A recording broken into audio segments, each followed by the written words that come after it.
Not enough damage was paving the way with a lot of the tech, like the reversal back Mega Fist, things like that. Yeah, and a lot of the Garuda mix-ups too. I mean, Garuda, just such a powerful tool. You're going to see it so much in this matchup, but we're having Chunko with Mei. Yeah. So this is going to be a really interesting thing. You know, Mei, she got nerfed a little bit in the latest patch with some of her hitboxes, so it'll allow Potemkin to actually poke more against her, a lot more reliably than he used to now. So we're going to see how often Chunko actually wants to throw out those far slash and 2-slash buttons. But we're getting right into it here now. Yeah, Not Enough Damage doing a good job so far. Just when he goes into his block strings, always ending with mixing up his endings, going for slide head sometimes for the flick. So far, Chunko doing a great job of threatening with the Dolphin until that back Mega Fist. Yeah, the Dolphin, you're going to see a lot of Dolphins. Since Potemkin's, most of his mobility comes from Mega Fist and backdashing, the Dolphin will catch the backdash. It's a completely solid option. And of course, Mei, having such a good presence in the air, can just jump right after Dolphin and throw out these huge buttons to try and catch Potemkin. Yeah, Chunko's made a couple good calls in a row there. Tried to go for the PRC forward. Eddie looks for the 2H. No follow-up from Not Enough Damage here. Oh, sits on her. All right. The knockdown with the burst. Spent gets the heat knuckle, and now he's going to have one more mix-up to end this. Yep, slide head across, or hammer fall across. Tries to sit on her again. A few button presses here. Yeah, that Dolphin is just putting in work. Yeah, and off the counter hit, chose not to go for anything else. So Chunko playing patient here, maybe a little too much respect in some of these situations. Trying to go in for another Dolphin there. Not enough damage with the backdash, and 50 meter now, so he is going to go for the Aegis. Yep. Oh, and it connects, just hits him with the hammer fall. Yeah, it just goes in with hammer fall right behind it. You know, even if Chunko was able to block it, it would the Aegis reflector would still allow Potemkin to be plus and do anything you wanted after. So it was a really smart option there. Backwards Mega Fist in the corner to catch him. Yeah, Chunko doing a good job so far. Nice block there from Not Enough Damage, though. He goes for the charge D punish instead of just a pop buster, and maybe a little too greedy in those situations. Here we go, Garuda into Garuda. Had to burst out of there. That is a guaranteed Potemkin buster if you're not able to tech out of the stagger. Another throw here from Chunko. Back Mega Fist once again to break out of the pressure. To block the high Dolphin. Couldn't get the anti-air, though. Dolphin again. Fully charged dust. Doesn't get anything off of it. Yeah, and with no follow-up there, you got to favor Not Enough Damage here, especially having the resources the way that he does. Goes for PRC into nothing. Could have done anything. So now a tough situation here. The low profile from Chunko goes for the OTG. Couldn't follow up. So a tough situation here from full screen up where Dolphin is going to be the difference maker 1-to-1 in the rounds. Yep, just gets caught holding up forward. Okay. It's a big counter hit. But yeah, unfortunately, too long range. I'm not going to get too much off of it, but the knockdown is definitely reliable. And here we're going to get Aegis into Oki mid-screen. It's probably going to be a slide hit. Or no, Garuda impact. Double Garuda. Yeah, the TK Garuda is really, really good for after those wall breaks. Going for the just blocks, looking for what he can. Looks for the gold burst. Chunko spending the resource, but not getting much for it. Oh, tries to throw an overhead kiss. Smart move, but not enough damage on point with the backdashes and able to just poke her right to death right there. I mean, that's the right call generally as a Potemkin. If you are not feeling the situation, you have one of, if not the best backdash in the game. And being able to use things like Mega Fist to leave the ground quickly.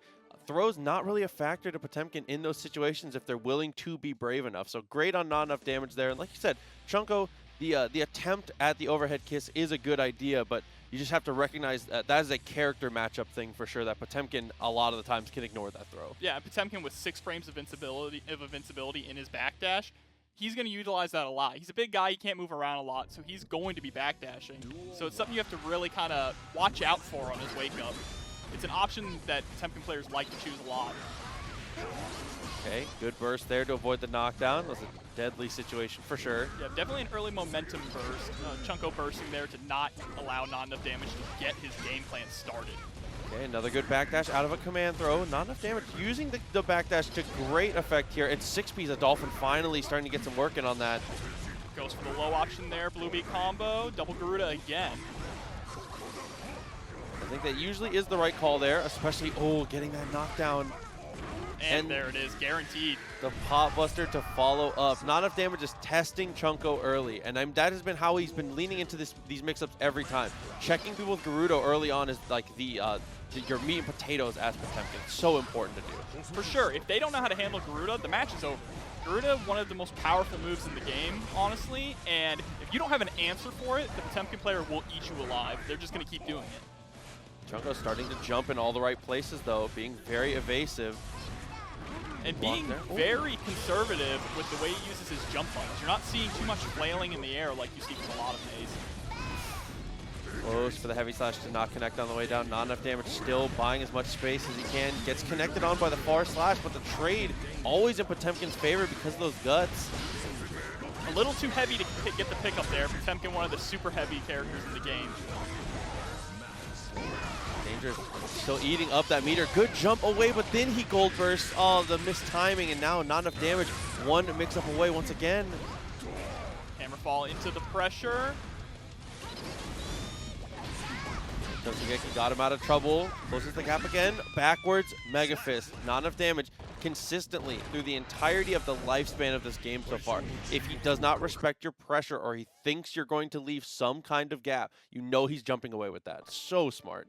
Yeah, I mean, doing backwards Mega Fist in the corner is one of Potemkin's strongest tools to get out of pressure, especially in the corner. If he hits a counter hit, he's going to combo you, and not only is he pushing himself out of the corner, but he's getting an incredible amount of damage. I mean, counter hit Mega Fist, one of his best starters, possibly. Yes, for sure. So depending on the spacing, you can get close slash, which is really the party starter in terms of combos for him. For sure. But not enough damage, again, is doing the most important thing that he's doing is the way he's using BRC and PRC to find extra opportunities to lay Gerudo on you. So stealing turns with that, just so important, especially here at 99 seconds against May. Answering the Dolphin again. That is the second round in a row that not enough damage has started the round just like that, and it has won out perfectly. Yeah, the quick 2P. Slide head not being much of a factor here. Chunko is really liking to stay into the air. It's going to be the gold burst, though, so what's he going to be able to do with the max tension? R slash able to connect, but couldn't get a follow-up. So getting his knockdown, able to block. Good defense from not enough damage. Using the hammer stop, and HPB a little too far away. Yep, he gets kicked out of the air. Up, grabs the up dolphin. Oh my lord. Quite have an RC though. Looks for the 6H, doing so much damage there. I like this change that not enough damage has been making, where he's throwing out a lot more heat knuckles. Yeah, just looking for the chip, looking for whatever he can. Tries to go for the backdash. Close slash actually beats it out. Chunko, a couple touches away, but they backdo the back Mega Fist. And Chunko not having any answer to the back Mega Fist so far at all. It's worked every single time. 3K counter hit. 3K counter hit. Pushing it to the corner here. Continuing with the Dolphin pressure. 5D is blocked. So easily dealt with there. And the 6P starts to mix up. Yeah, bursts right out of that. Garuda does not want to hold any of that. Here's a drops the combo, unfortunately. That would have been death, most likely. And now he's holding all these Garuda impacts into the low option again. Ooh, and after the BRC gets that, and that should be enough. Not quite. A little bit of scaling off of the 5K starter. But grabs him again, so it doesn't really matter. Very nice stuff there for not enough damage. And huge shouts to Southpaw Flash, man. Coming through with the gifted tier 1, dude. Thank you so much, man. Okay, Hara with the Leo then. Now, Leo, we were just having a conversation. You believe he's probably top 1 in the game. I think Leo's the best character in the game. But Geo, I've been seeing a lot of nasty Geo stuff recently, so we'll see. Geo, I mean, both these characters want to be in your face, constantly pressing buttons. And here we're playing at high speed now. All right, we've caught up.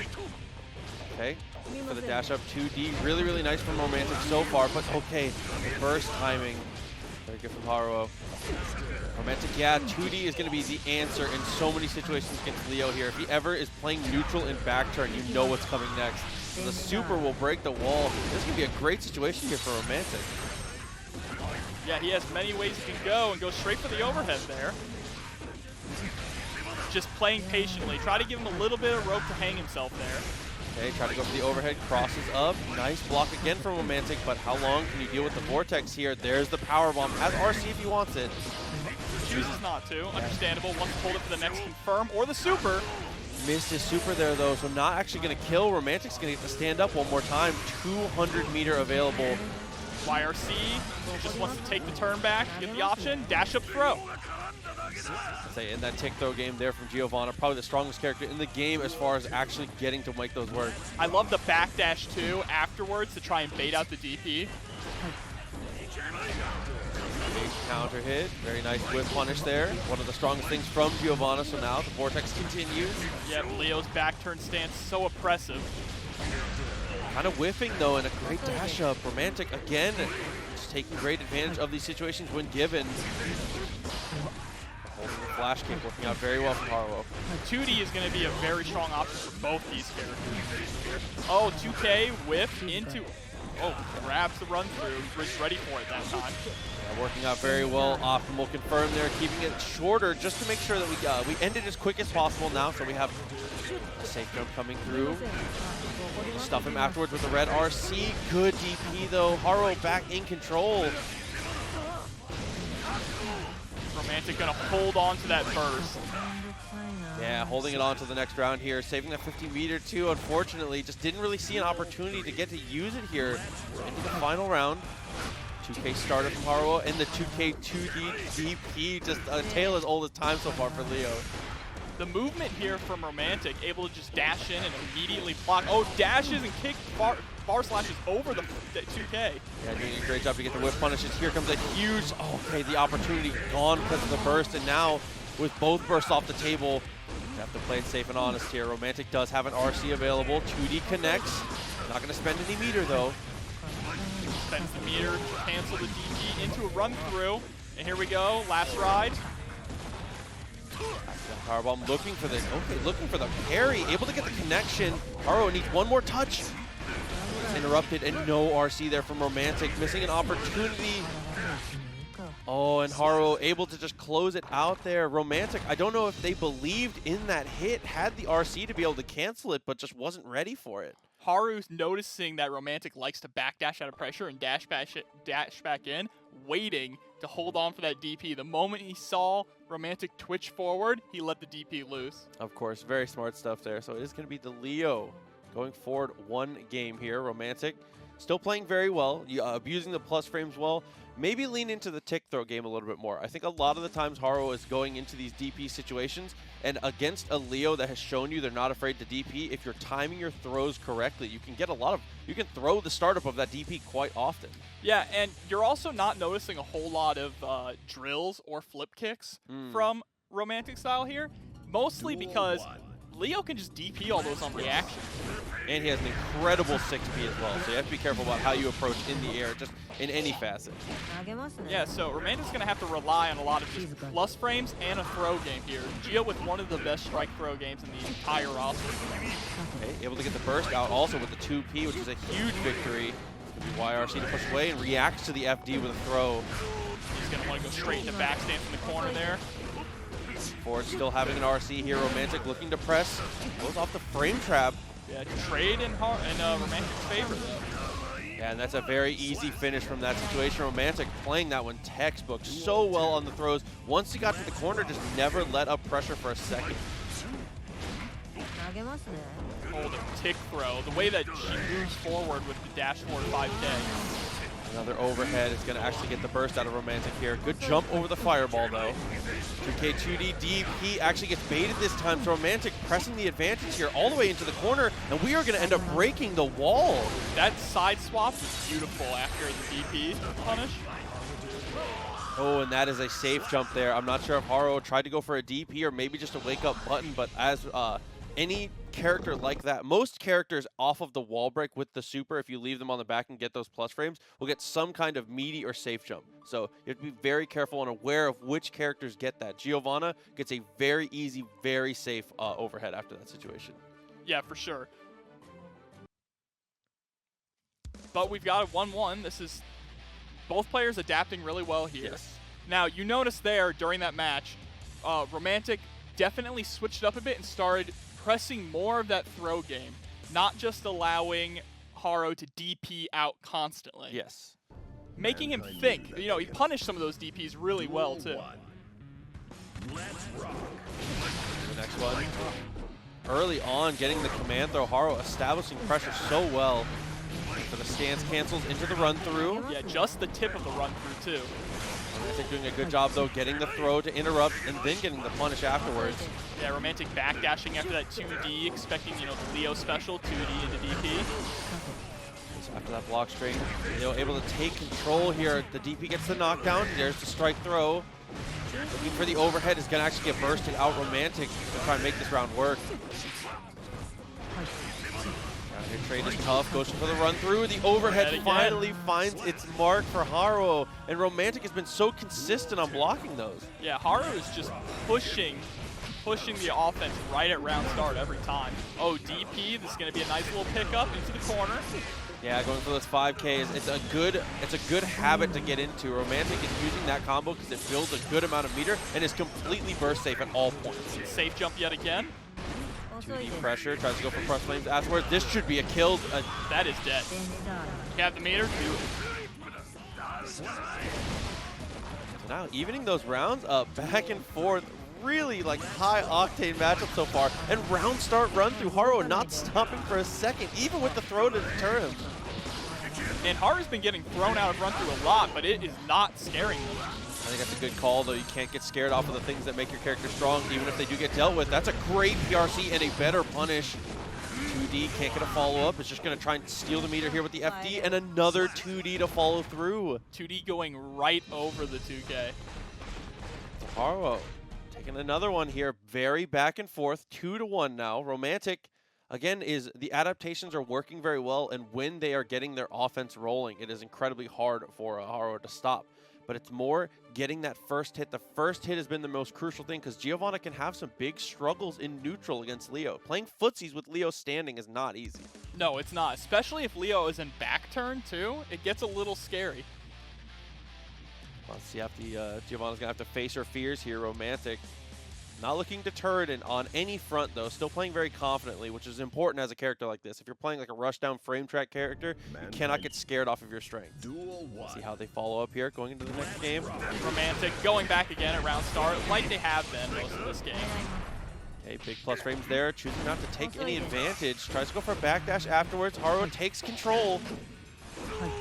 Yeah, Haru, every single time after 2D, tries to create a little bit of space. Definitely looking out for that 2D DP. First keep the corner, and here we go. This is going to go into super.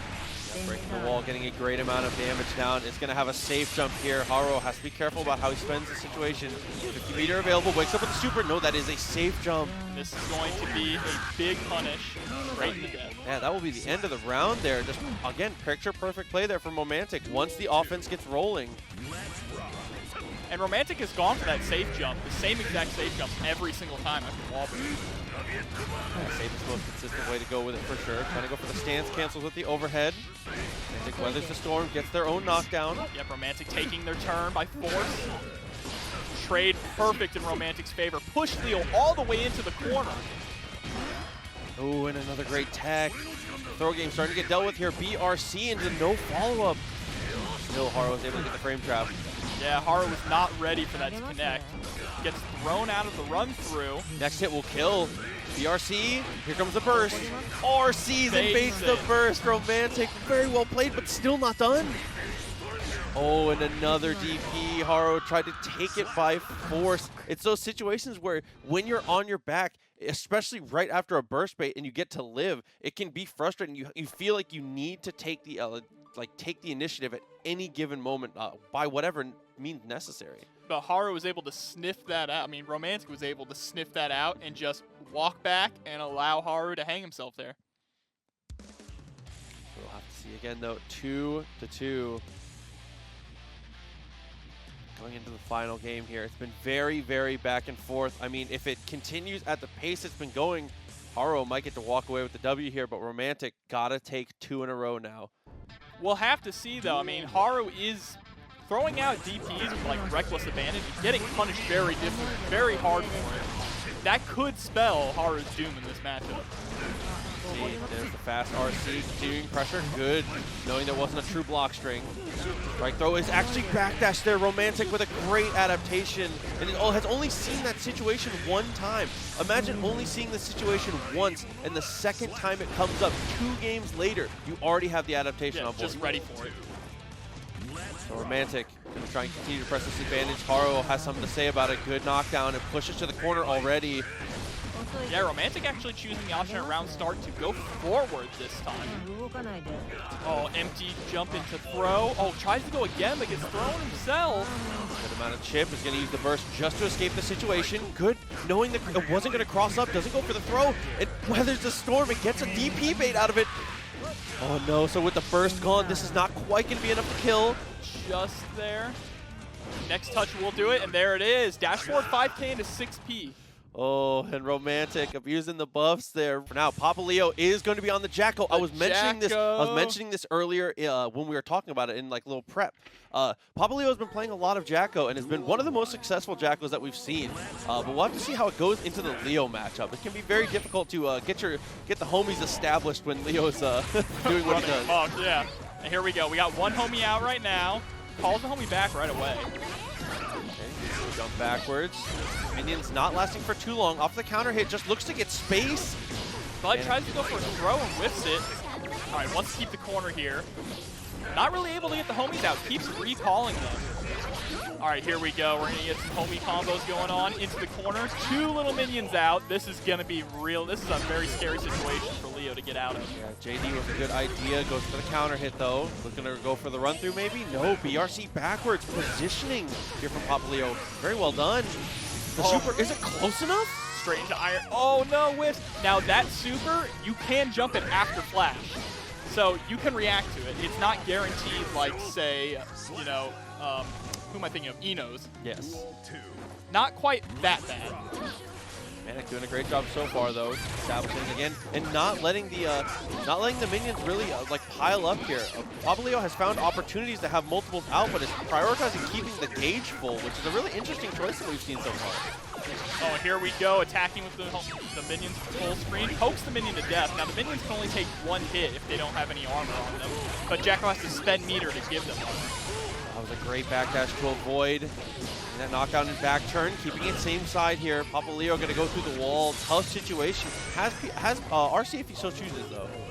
Opts not to go for anything there, not a run through at the start, but with that RC. Actually holds on to the burst. Really, really like clutch decision making there for Papa Leo. Has meter available. Papa Leo with the 6P there. Going straight into super. Is this going to connect? It does, and that should be the round. Oh, and Papa Leo, what a brave decision to know that to make this comeback, he's going to need that burst in the 3rd round. So continuing forward, looking for the 2D round start, is whiff punish straight away. Yeah, we're going to go into back turn now. Get some of that pressure. Doesn't hold on to the back turn stance though, but throws out the DP to keep the corner. Yeah, trying to do his best there. Good FD timings there from Papa Leo, but running out of answers. Gets the counter hit. So off this knockdown, gotta make something happen, but the gold burst answers, and a burst traded right back. And then immediately Berserker Slash. Dude, and the loops, the dribbles there. Manic Grin is gonna be able to take the kill off the optimal corner combo. Very strong stuff, taking that first game.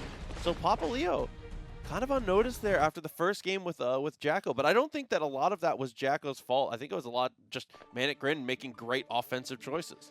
True, and it was also, Papa Leo wasn't really able to get, you saw a lot of times Papa Leo would knock down Manic Grin, jump up with the minion, drop the minion, but really couldn't get any of those mix-ups going. That might just be, you know, hasn't gotten enough time with the character to get those going, just messing them up there. We'll see if Papa Leo can turn it around and start to really, because Jacko's got some disgusting mix-up with those minions. Unfortunately, we weren't able to see any in that game.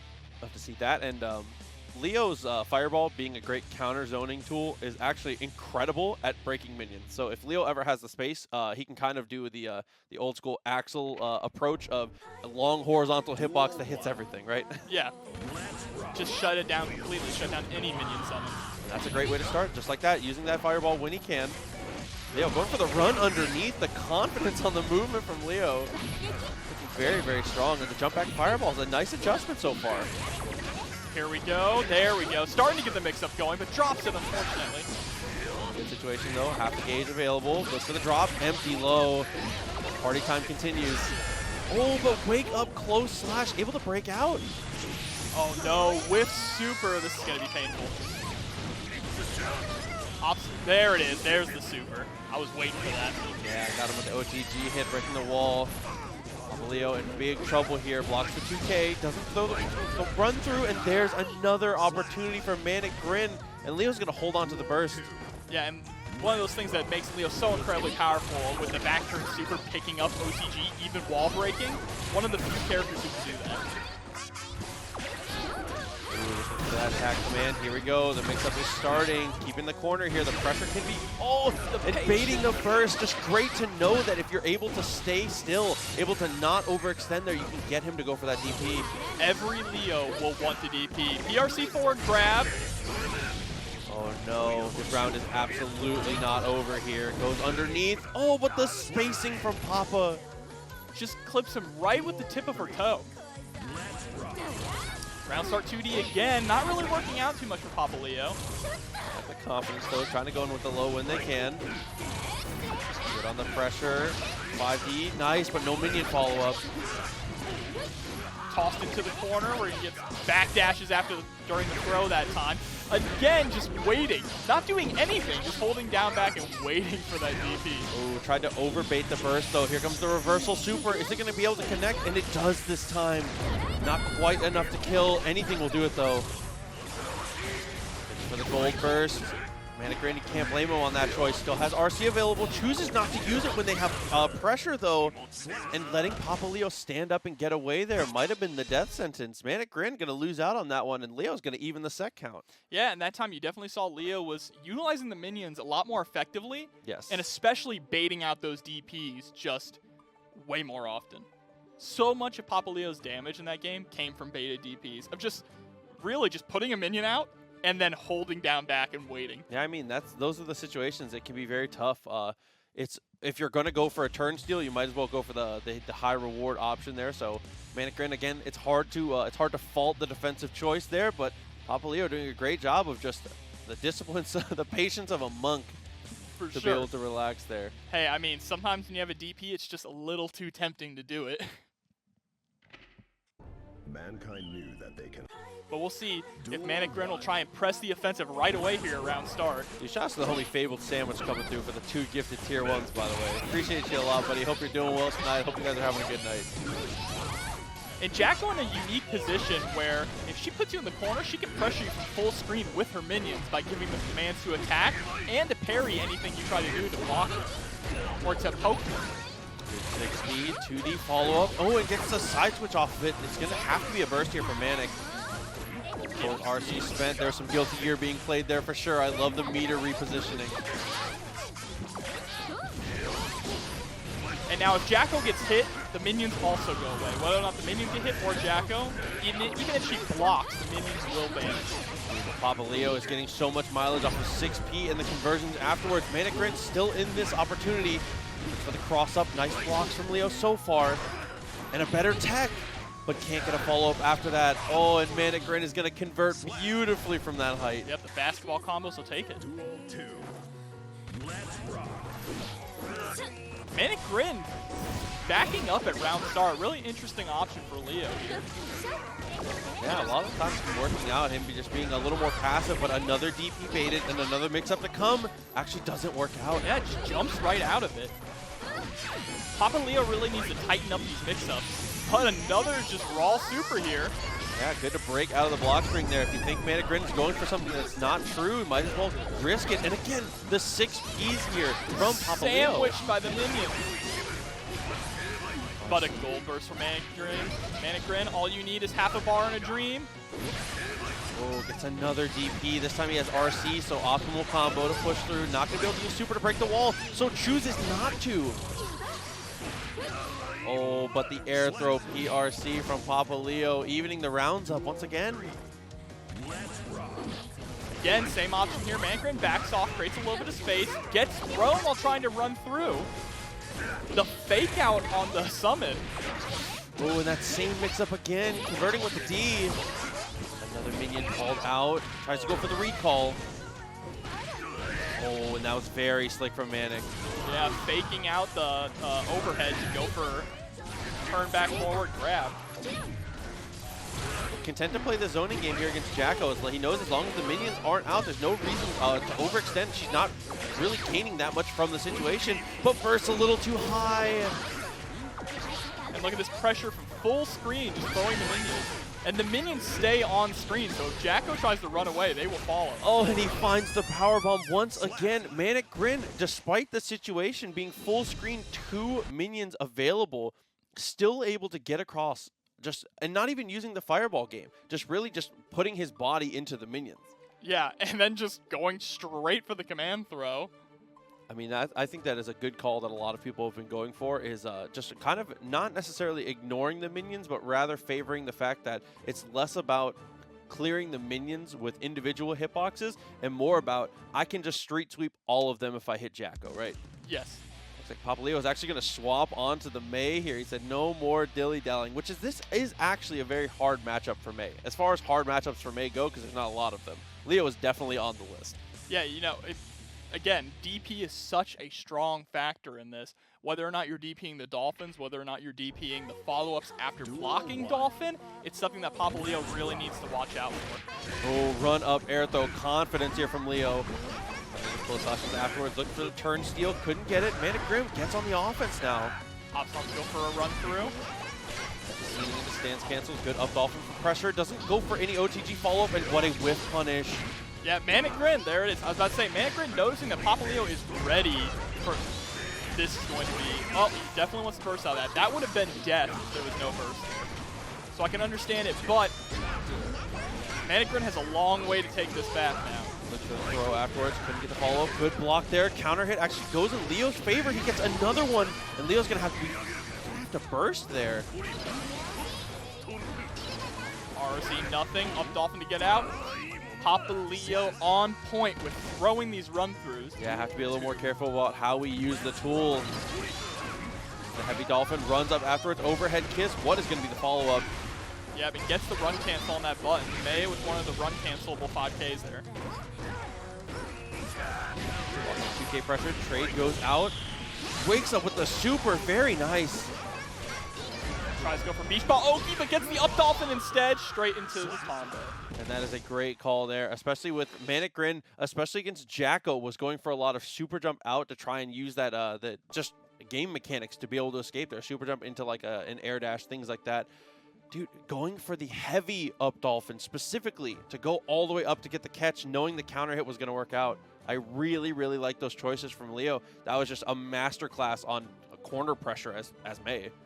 For sure, yeah. Papaleo just noticing exactly what Manic Grin's habits are. Taking those habits that Manic Grin was applying to Jacko and using Mei to exploit them. So now Papa Grin's going to have to change up his game plan a little bit to, you know, switch up to how it feels to fight against Mei. The same things he was doing against Jacko are not going to work. And it seems like Papaleo has pretty much got his number on run-throughs. Yeah, we'll have to see how the round starts. Round starts going to be so important here. Papaleo a lot of the time opts into backdash and just starts pressing heavy slash without a care in the world, which is a great option for Mei, and honestly usually the best way to play it. Conceding space at 99 seconds is not necessarily a bad thing as Mei, as long as you're willing to fight to take it back, right? Yeah, and that's something we see Manic Grin doing every round start too, is creating space. The end of these players really want to just go in forward. Knockdown. Based on the fireball, looking for the cross up, couldn't find it. Papaleo continues. Oh, just takes him right out of the air. That was a high-hitting close slash. It's looking good though. Papaleo has the life lead actually, despite the situation. Yeah, Papaleo needs to be careful with his danger penalty, moving backwards too much. Yeah, you have to facilitate aggression. There you go. Good start to that. Jump over. Combos with the Dolphin actually. Chooses not to go in. It isn't really worried about the meter loss, it looks like. It would rather have the space, and I think this is a good call. Yeah, I mean, Leo is a character that has difficulty getting in on, you know, characters that are kind of squirrely, like Axel or Millia. So opting to just kind of jump back with JHs to create space is a really smart move. Tries to fast RC the Dolphin into a low, but unfortunately doesn't get anything out of it. It's just Dolphin after Dolphin after Dolphin after Dolphin. Yeah, really, really good calls there. Able to vamp all of the meter. Pretty much negate positive bonus completely there. So Papaleo going back to work here. 2H starter. Goes for the 5K to get the follow-up, and the counter hits just keep piling up, Jobber. It looked like Papaleo was definitely trying to bait a burst there that Manic Grin did not have. But now, beach ball through the wall. Oh, another counter hit. Goes for nothing. Was waiting for the burst there. Manic Grin has not answered these Dolphins at all this game, so Papa Leo is just throwing. Max distance, just holds it, content to swing the biggest button in the arsenal. Papa Leo, Stealthy on the Axel versus the Millia here for Yurikov. 2 top 8 threats here. Yeah, both of these players incredibly strong. Stealthy, just a madman with Axel, yes. and Yurikov, a really great Millia player. Now, we've said it many times, Axel versus Millia, bad matchup for Axel. We're going to see how Stealthy's going to be able to handle Millia's air approach, because that is honestly the strongest thing Millia has to go up against Axel in this matchup. And so far, the double overheads have not been answered here. Here comes another heavy disc. Yurikov gets the side switch. Stealthy looking like he's going to hold on to the burst here. Yurikov spends the meter. He's going to get free pressure here after the wall break. Yeah, we're going to get a disc set up, or not. Just going to run up and press 5K a few times, try and keep that pressure up, and it works out for him. Yeah, I think that a lot of Millias have been leaning out of disc after the break and going just for run-up close slash. They know the reward is so heavy off the close slash, and having positive bonus too, you're almost always going to have meter. Yeah, and close slash, Millia's close slash, one of the scariest close slashes blocked in the game too. Okay, so far, Stealthy looking better. Getting a little too close, though. Burst actually spacing him out here. Has to do a better job of keeping Yurikov out of the air, but the double overheads are just starting to pile up here. We're going to get RC. Yurikov wants this wall break. But sometimes wall breaking Axel, as you can see, gives Axel a chance to come fighting back, but unfortunately whiffs the command grab, and he's going to pay for that with his life. Yeah, Yurikov, a great decision there, getting the punish. And like you said, that is one of the toughest things about Axel, is that Axel's very detail-oriented. Everything he does is a large commitment. So whether it's the command grab, whether it's just 5P, like a lot of the time he is making a huge commitment against these high-flying characters. So Yurikov doing great job exploiting those situations. Yeah, this matchup is essentially just like having a fly swatter and trying to swat the most annoying fly in your room. But the fly has like an AK-47. Yes. Like, how am I supposed to stop this guy, dude? Like, what do I really do about this fly? You're swinging around trying so hard. Oh man, but we will see though. Yurikov doing a great job so far. Stealthy. Gotta get some new attachments on that fly swatter. See if we can continue forward, man. Yurikov, the standout decision so far from Yurikov has been he's not even taking to the air yet. He's winning on the ground, and that is a very tall task against Axel, which is so impressive. Yep, and here we go. Clothesline propel. We're gonna get the OTG. Follow up. There we go. Starting to use that air approach now. Here comes the mix up. Goes for the just light the cross up. up. Yeah. And there it is, 2S into full conversion. Unfortunately, does not pick up with the Renson at the end there. I was looking for the command grab afterwards. Carr to the RC, gets the throw. Are we going to go disc? And we do. But leaning into the disc more in the corner and close slash mid-screen. Going to be something worth noting as we go on. Oh, look at that wrist gauge. Stealthy Axel Bomber PRC to get out of the corner. Does not want to hold this. Oh, but yeah, like you said, with the wrist gauge so high, next touch might be able to do it. TK Bad Moon gets some damage, but didn't have an RC. Using the air dash to get the counter hit. Stealthy actually going to burst late. Stealthy wants this round still. I mean, they are pretty much even in resources now. All right, now you're seeing whenever Yurikov takes the air, Stealthy just holds down that dash button. Does not want to be anywhere near it. And that was a great confirm there. Yurikov opting to hold on to the burst. We go into the second round. And that's a really tough thing, is using burst against Axel in general is very difficult. It never feels like there's a good opportunity. A lot of the time it feels like you need to break out of block strings with gold burst is your best decision.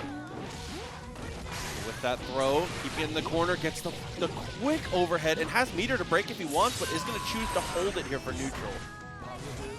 A respectable option. Especially because now he's going to have 100 meter really soon, which is going to allow for some nasty options here. Oh, like that. Cross up, forward, it's a close slash blocked. Oh, throw. Doesn't even need to RC, just enough damage with the throw. Now even rounds. Yurikov trying to make this 2-0. 3 in a row would be a tall ask here for Stealthy, but it looks like he might have to do it. Yurikov can continue this pressure. Yeah, Yurikov pressing buttons around start and not getting anything except for having to hold pressure afterwards.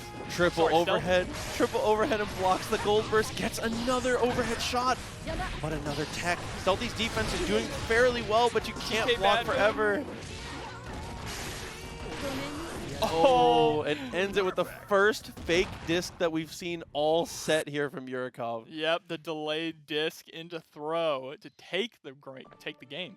Yeah, and we call that the fake disc specifically when we talk about it because the timing is, if you do first available frame disc, it will always be meaty. There's not a lot the other person can do, but if you intentionally delay a couple frames, you can keep it close enough to where you can squeak something in. If they swing a button, you can potentially get them on counter hit. You give them just enough room to make a mistake, right? And then you make them explode for it, especially in the corner. Yurikov in the chat saying, my Jacko is better than Leo's. Yurikov, play the game. So 2-0 here.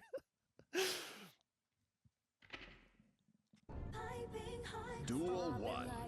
All right, we'll see how Axel's going to start round start. Okay, ops to backdash round start, but still, every single round start interaction, Yurikov is getting the advantage.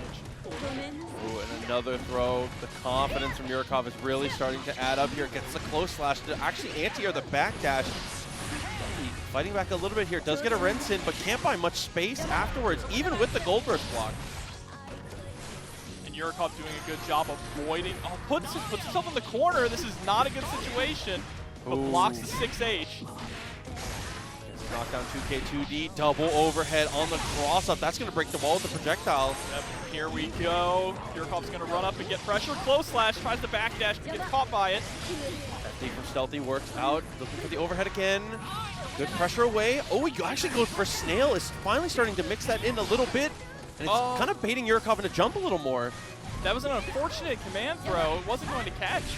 Oh, 5K, the bravery from Stealthy. Great choice. Finally decides to press inside Millia's pressure. Okay, backdashing there. 2S actually trades on the ground. Double overhead. Yurikov gets the disc. Backdashes the throw, and this is going to be big damage. Look at that, nearly 50%. 4 tits. Oh, the 2H looks for the command throw, starting to mix that in a little more and uses that bomber into the PRC. Needs to be careful with the command throw. Command throw has such a long whiff recovery that it's just allowing Yurikov to just run in and start pressure. Stealthy has burst available here whenever he so chooses. TK Bad Moon connects. It looks like you might have to give this round away. Yeah, did not want to burst there. Dangerous situation to burst it. Stealthy got to get on the board here. Yurikov looking to end things. 2S a little too high. Pressure on just the normal jump. Yurikov running forward in all the right places, knowing where they can steal the turns. And boy, the turns are being stolen.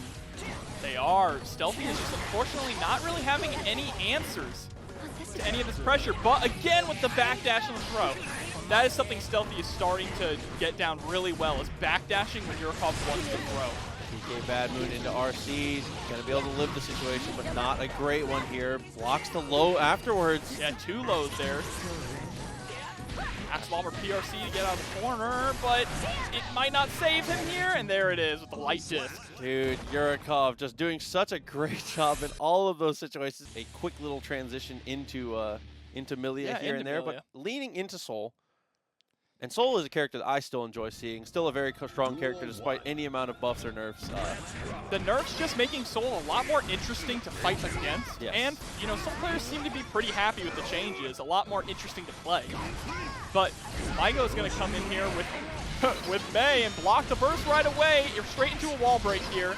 Yeah, the life totals. That's the most important thing to point out here. So much damage laid down. Maigo only needs one more interaction to win the game. But the unique thing about Soul also, despite the health bar, also only needs one interaction to win this game. Exactly. Now, the big change to Soul really is on his far slash pressure. You can pretty much push Soul out of range now just by FDing the very first far slash. Wow, that fast RC into the JD just to get out of the corner there. Oh, and again, Volcanic Viper has been getting thrown out here, and Mike Saftig is like 50% on these, which is a really good percentage, and an amazing whiff punish there with 6H. Mike is doing a really good job from these ranged normal situations, which is tough against May. Oh no, and with this conversion, one touch away, gets the normal throw, and actually is going to RC. It's not quite enough, though. Yeah, not quite enough. The wild throw definitely was killed there, but catches the backdash with the 6S. 6S, still a great button for catching backdashes, even if it was nerfed. Okay, looking to stick out the 5K. Up Dolphin, there's the counter hit. Yep, the dashing straight over the gun flame for the big counter hit. Run up overhead kiss, that is also a true combo if you aren't able to tech out. Now, back to mid-screen. Mike's have to take same situation as before. Any touch to blow this game wide open. 5K anti-air, that could be enough here. Pushing it to the corner. Look for the burst bait. Respectable. Say if you are going to burst bait there, that's a great place to do it because the damage comes right after that hit. Close slash. Couldn't get a follow-up. Vortex actually gets jumped by Maigo. Maigo doing a good job to navigate the threats from Soul. Yeah, JH putting in work against Vortex. You don't see that too often. Fafnir into Fast RC, fully charged Dust. Oh, Gold Burst a little too far away. Got to be careful about blocking the Dolphins. Chooses not to FD. Mike had plenty of meter, but was maybe a little scared off or didn't believe it was going to chip. I think that Mike does need that RC to be able to fight out that round, but Maigo, relentless with the porpoises. Yeah, Maigo doing such a great job of getting in over those gun flames and just completely knocking Mike Saftig out of a lot of these ground vipers. So you have to see what Mike has dialed up for the answers here. And it's like you said with the nerfs, got to be careful about how you structure your pressure now with Far Slash. It's a little less automatic. Still incredibly strong and incredibly oppressive. You just have to consider your options a little more.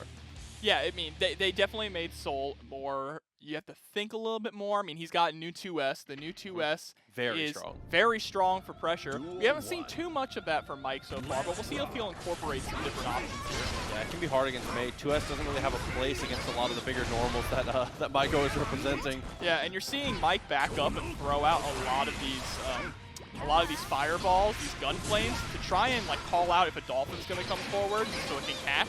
Because we all know counter hit gun flames will lead to some crazy damage. Doing a great job of just always staying close enough to be threatening. Maigo actually breaking out there with the slash Dolphin. Bro puts him in the corner. Gotta be careful. 5D is blocked. And another counter hit Dolphin here. Maigo going to work on these. And all of this just because of a whiffed SDP. SDP got a nerf where it's a lot more punishable now. Has plenty of meter here for Mike, but finding that hit is going to be so difficult. PRC's forward. Vortex to follow up. Is this enough to kill? It doesn't look like it's enough. Unfortunately, the second hit of Revolver doesn't connect.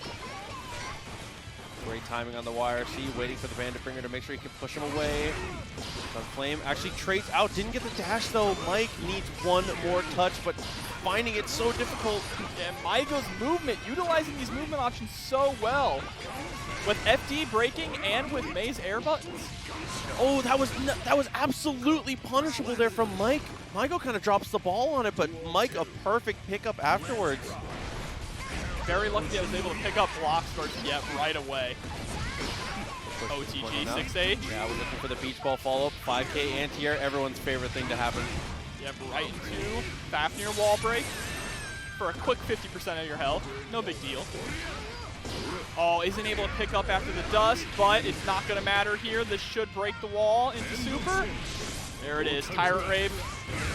Quite enough to kill, but a hugely positive situation here. Maigo's got to be careful. FD's early, and it is blocked. The YRC is actually dealt with. Yep, goes for the safe jump and immediately blocks.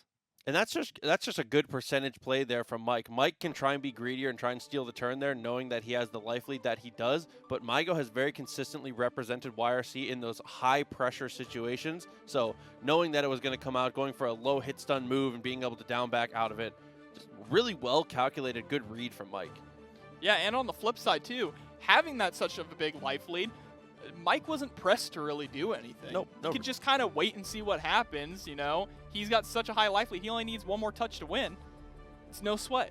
Yeah, absolutely. I mean, especially when you have positive bonus ticking up. Mike has every opportunity to just sit on his laurels, right? No reason to try and be oppressive there. So Maigo,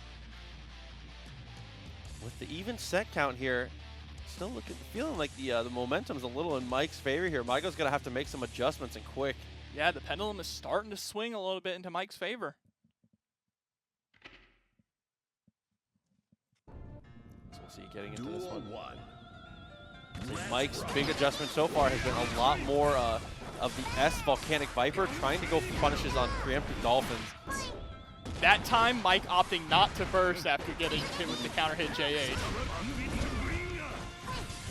It put the fear of God into him after the last time. Ooh, but this is what we know Soul so well for. Tries to actually bait the burst there. Mike giving away a ton of damage on the attempt at a read. Now Maigo starting to get the work in. Just runs up after blocking Dolphin. A very ballsy move there. JD, close slash, juggles. Again is trying to bait the burst there from Mike. Oh, has to burst after that or else it would have been dead.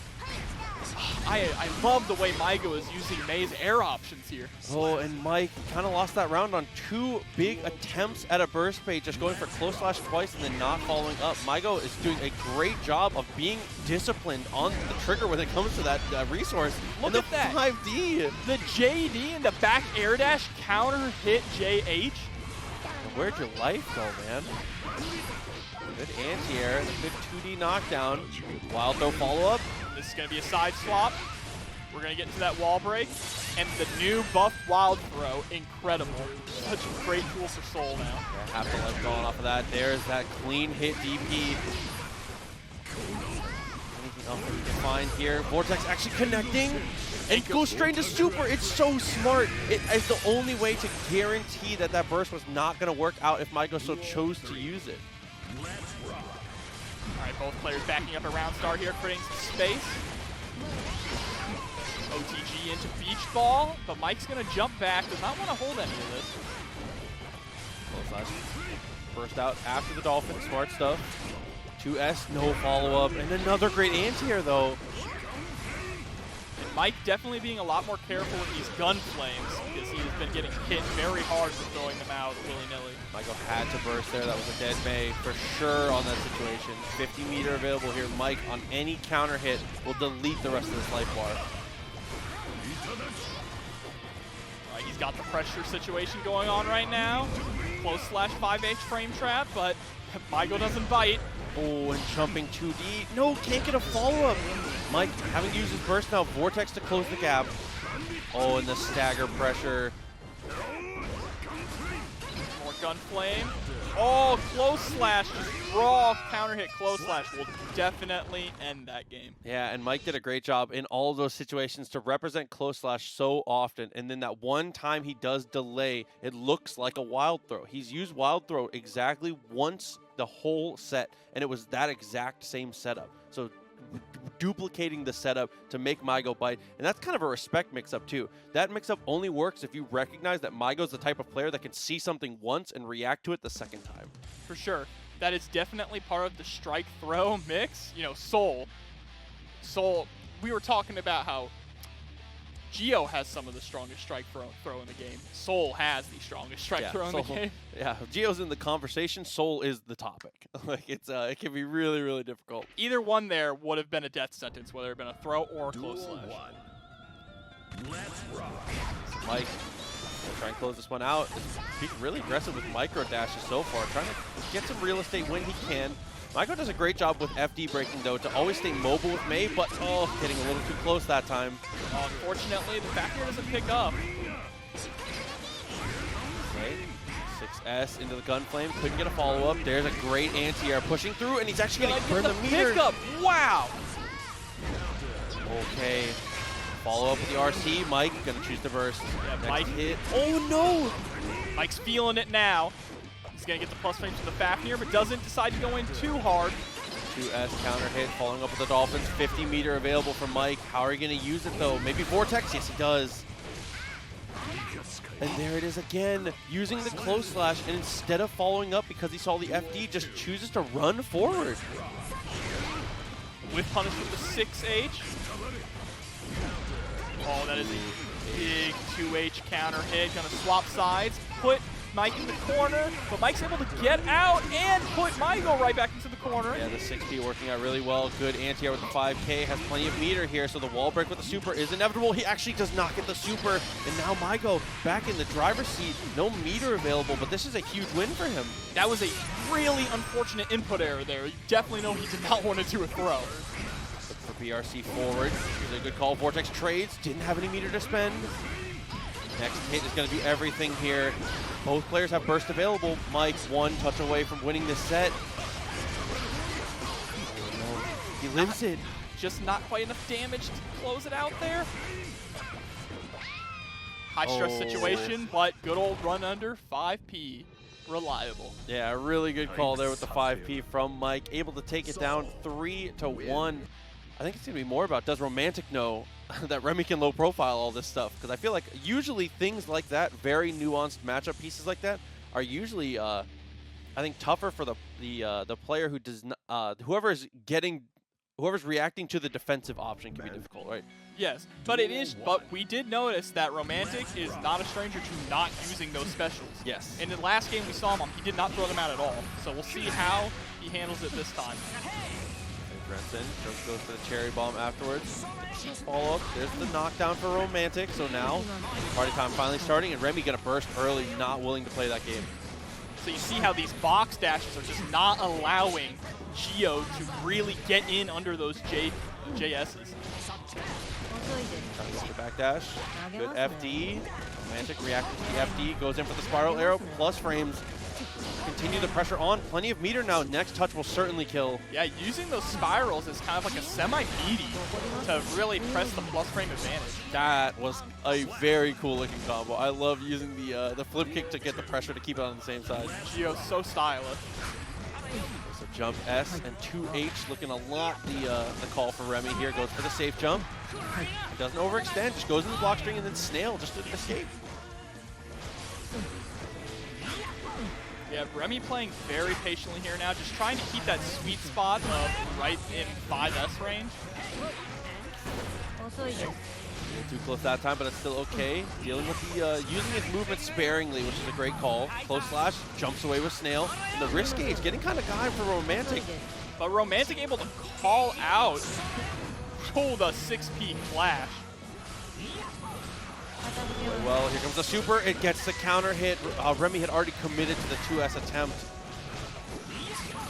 And see, that's one of the issues there with whiffing far slash Gio, is that her far slash has such high recovery on it that Axel can just pick her off like that. So the next one, 2K round start. Remy's starting to get a little more aggressive in these close range situations. Oh, but Romantic, this is going to be a wall break for sure. So positive bonus, half the life gone for Remy. Yeah, off the very first hit of the round. And now we know that Gio, one of the more shorter characters, so 5P is not going to be too great of an option here. But oh, another counter hit, doing so well in that situation. Jumping over the command grab and throwing in the dive kick. Looking for 2H. To be able to find it. Health bars start to dwindle here just a bit. There's the PRC, but still gets counter hit and is going to have to burst. Romantic doing such a good job dash blocking. It definitely feels like Romantic is familiar with this matchup. Yeah, and plays it just perfectly to a T in that last round. 1-0 now for Romantic. Very, very strong showing again. And like you said, is not getting into any situations where the low profile is a threat and is extending themselves about as well as you could ask. All these situations are going super, just using the Tatsu well, using the spiral arrow when it's guaranteed. And, you know, trying to approach Axel, it's a war of attrition. You're noticing that Romantic is just going in, just dash block, dash block, dash block. And that takes a little bit of practice, but once you know how to do that, Axel he's not as scary as he really seems at first. Really, all he can do is poke from far range or command throw, but if you sniff the command throw out, you are going to get a massive punish on him. Starts jumps back with the S. So Remy continuing on. Snail to push full screen. I could jump away, but oh, dude, threading the needle from Romantic, looking for the throw. Not going to be able to get the follow-up here, and pushed full screen again for Remy, so the minigame continues here. I do like how Remy is kind of weaving in and out with their offense, though. Not staying keen to stay full screen, wants to run in and press some buttons. And there it is, another follow-up there with the 2H. Yeah, the 2H catching the forward dash. That 2H is definitely, what you're seeing here is that Remy is really only throwing out those Rensons now when Romantic is full screen, which is the smart option because Romantic has shown that he can react and jump over them. Jump back, Tatsu pushed away, DP there. Manic with a really aggressive offensive choice. Yeah, and that close slash +3 for Geo, so Remy wanting to burst just to not hold anything afterwards. Yeah, a lot of times bursts are worth, it's better to get out of the situation rather than prevent damage. Push the full screen again. Oh, that's going to be a follow-up. One vision, but no. Use the burst. Ooh, an instant air dash back S. Enough to close it there for Remy. After a grinder of a first game, Remy closing that one relatively quickly. Yeah, very fast turnaround. I think the key there was of Remy's use of 2H and the use of Renson. Not throwing out Renson unless it was absolutely full screen where he's not going to be punished for it, and instead opting to use 2H, which is a lot lower committal, but still gives you very big reward.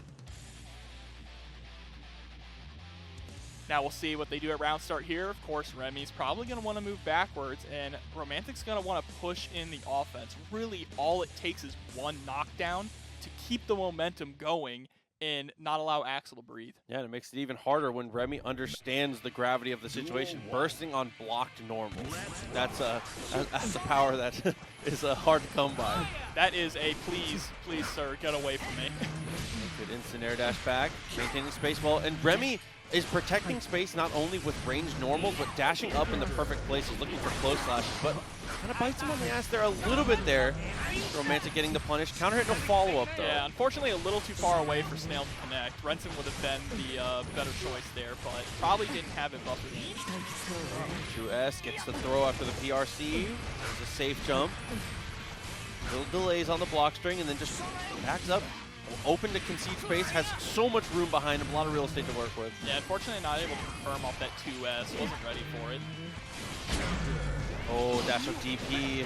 Yeah, dash of DP is a very smart option since Remy really likes to do these IED backwards JSs. The double dash. Again, putting pressure down. Plenty of meter here. Will kill if there's a hit. Just staying on top. Yep, straight in the super.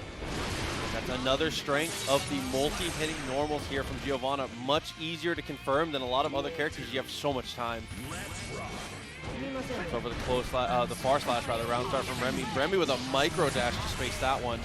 Very good in neutral. And again, the slash has really just been the difference maker in this match so far. Starting to throw in some 2S's there. This is going to be into an Axel Bomber loop. Here we go. This is going to kill. Dude, Remy's so consistent with it.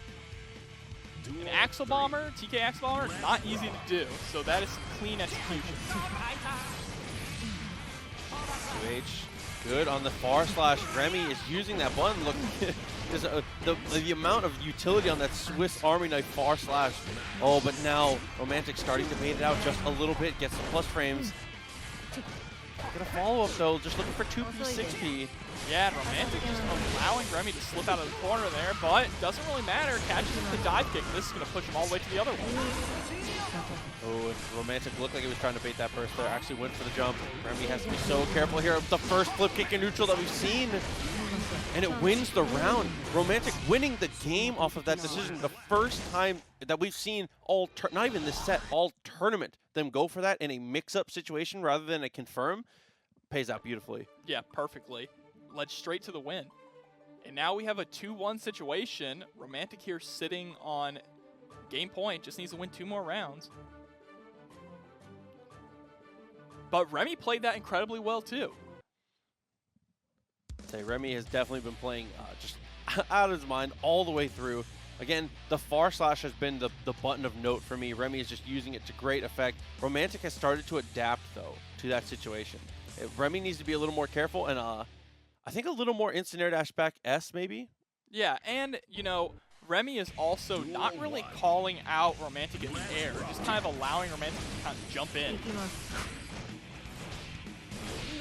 Oh, very low instant air dash from Remy. Able to use the Renson afterwards. Trying to go for the delay with the pull. It's starting to go for the far slash 2H options now. Tried to go for the run under. It looked like the DP there from Romantic. Getting the hit. Remy's going to burst here. If we get hit again in the corner just like that. Oh no. The round could be over on one more touch. PRCs to get himself out of the corner. Is now going to harass from long range. Trying to crank the risk gauge as best he can, but Romantic not having any of it. There's the plus frames into PRC. Oh, and the strike throw fake. Romantic has not been throwing very often in this set, and Remy has been kind of getting hit for it. Yeah, that again, that close slash being +3, Gio's gonna do whatever she wants after that to you, and you just gotta guess. Tatsu follow-up, good FD from Remy on the jump in normal, but couldn't get a follow-up. Romantic gets the throw, and now problems here for Remy. 50-meter available for Gio, not something you want to see. And just trying to harass, but Remy is not falling for these JSs, not getting hit at all by them. Okay. Consistently blocking. Okay, follow-up goes to the super. Oh no, and that's still plus. Incredibly plus. Okay. Gets the clothesline from Hell, gonna go for OTG into Renson. Remy has to be careful about how he does this. 50-meter. Yeah, one touch is gonna do it. Oh no, isn't able to get anything, just a slight OTG. Trying to look for that next touch, going for the dash up 5K. It does not work out. Axel Bomber, OTG with the 2H, straight into Renson. Look for the command throw. Grab. Oh, look for the command throw. Was really trying to go for it. This is an odd matchup here. I think that is definitely Leo favored. But since Leo is such a grounded character, Potemkin has a lot of options to be able to fight in these scrambles. This is one of the matchups where I feel like Leo doesn't want to scramble, at least not when they're both on their feet. Yeah, not as much. And especially with Potemkin's massive buttons, able to just reach across if Leo's not too careful with his spacing and back turn. Round start, never going to be at the favor of the Potemkin, but that is the strength here for Iron Rock. He's going to go for the burst, is not enough damage.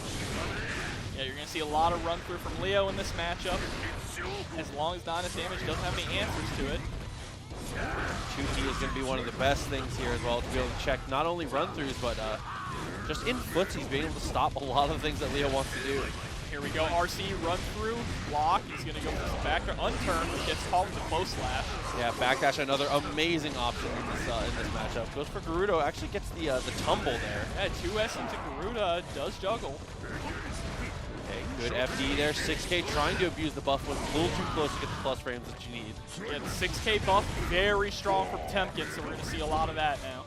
Yeah, it's all about how you space it, but now using that backdash to great effect once again, trying to stay evasive here. Gets another counter hit, and that should absolutely be a kill. Not enough damage. Yeah, really unfortunate DP there. Still okay, though. All right, trying to go for the whip punish there from that heavy slash.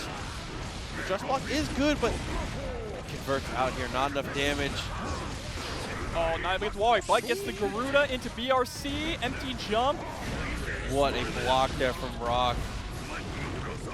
Oh, but wakes up with the throw, that 2-frame, and no, you can't burst that. You cannot burst Garuda, one of the greatest strengths of the move.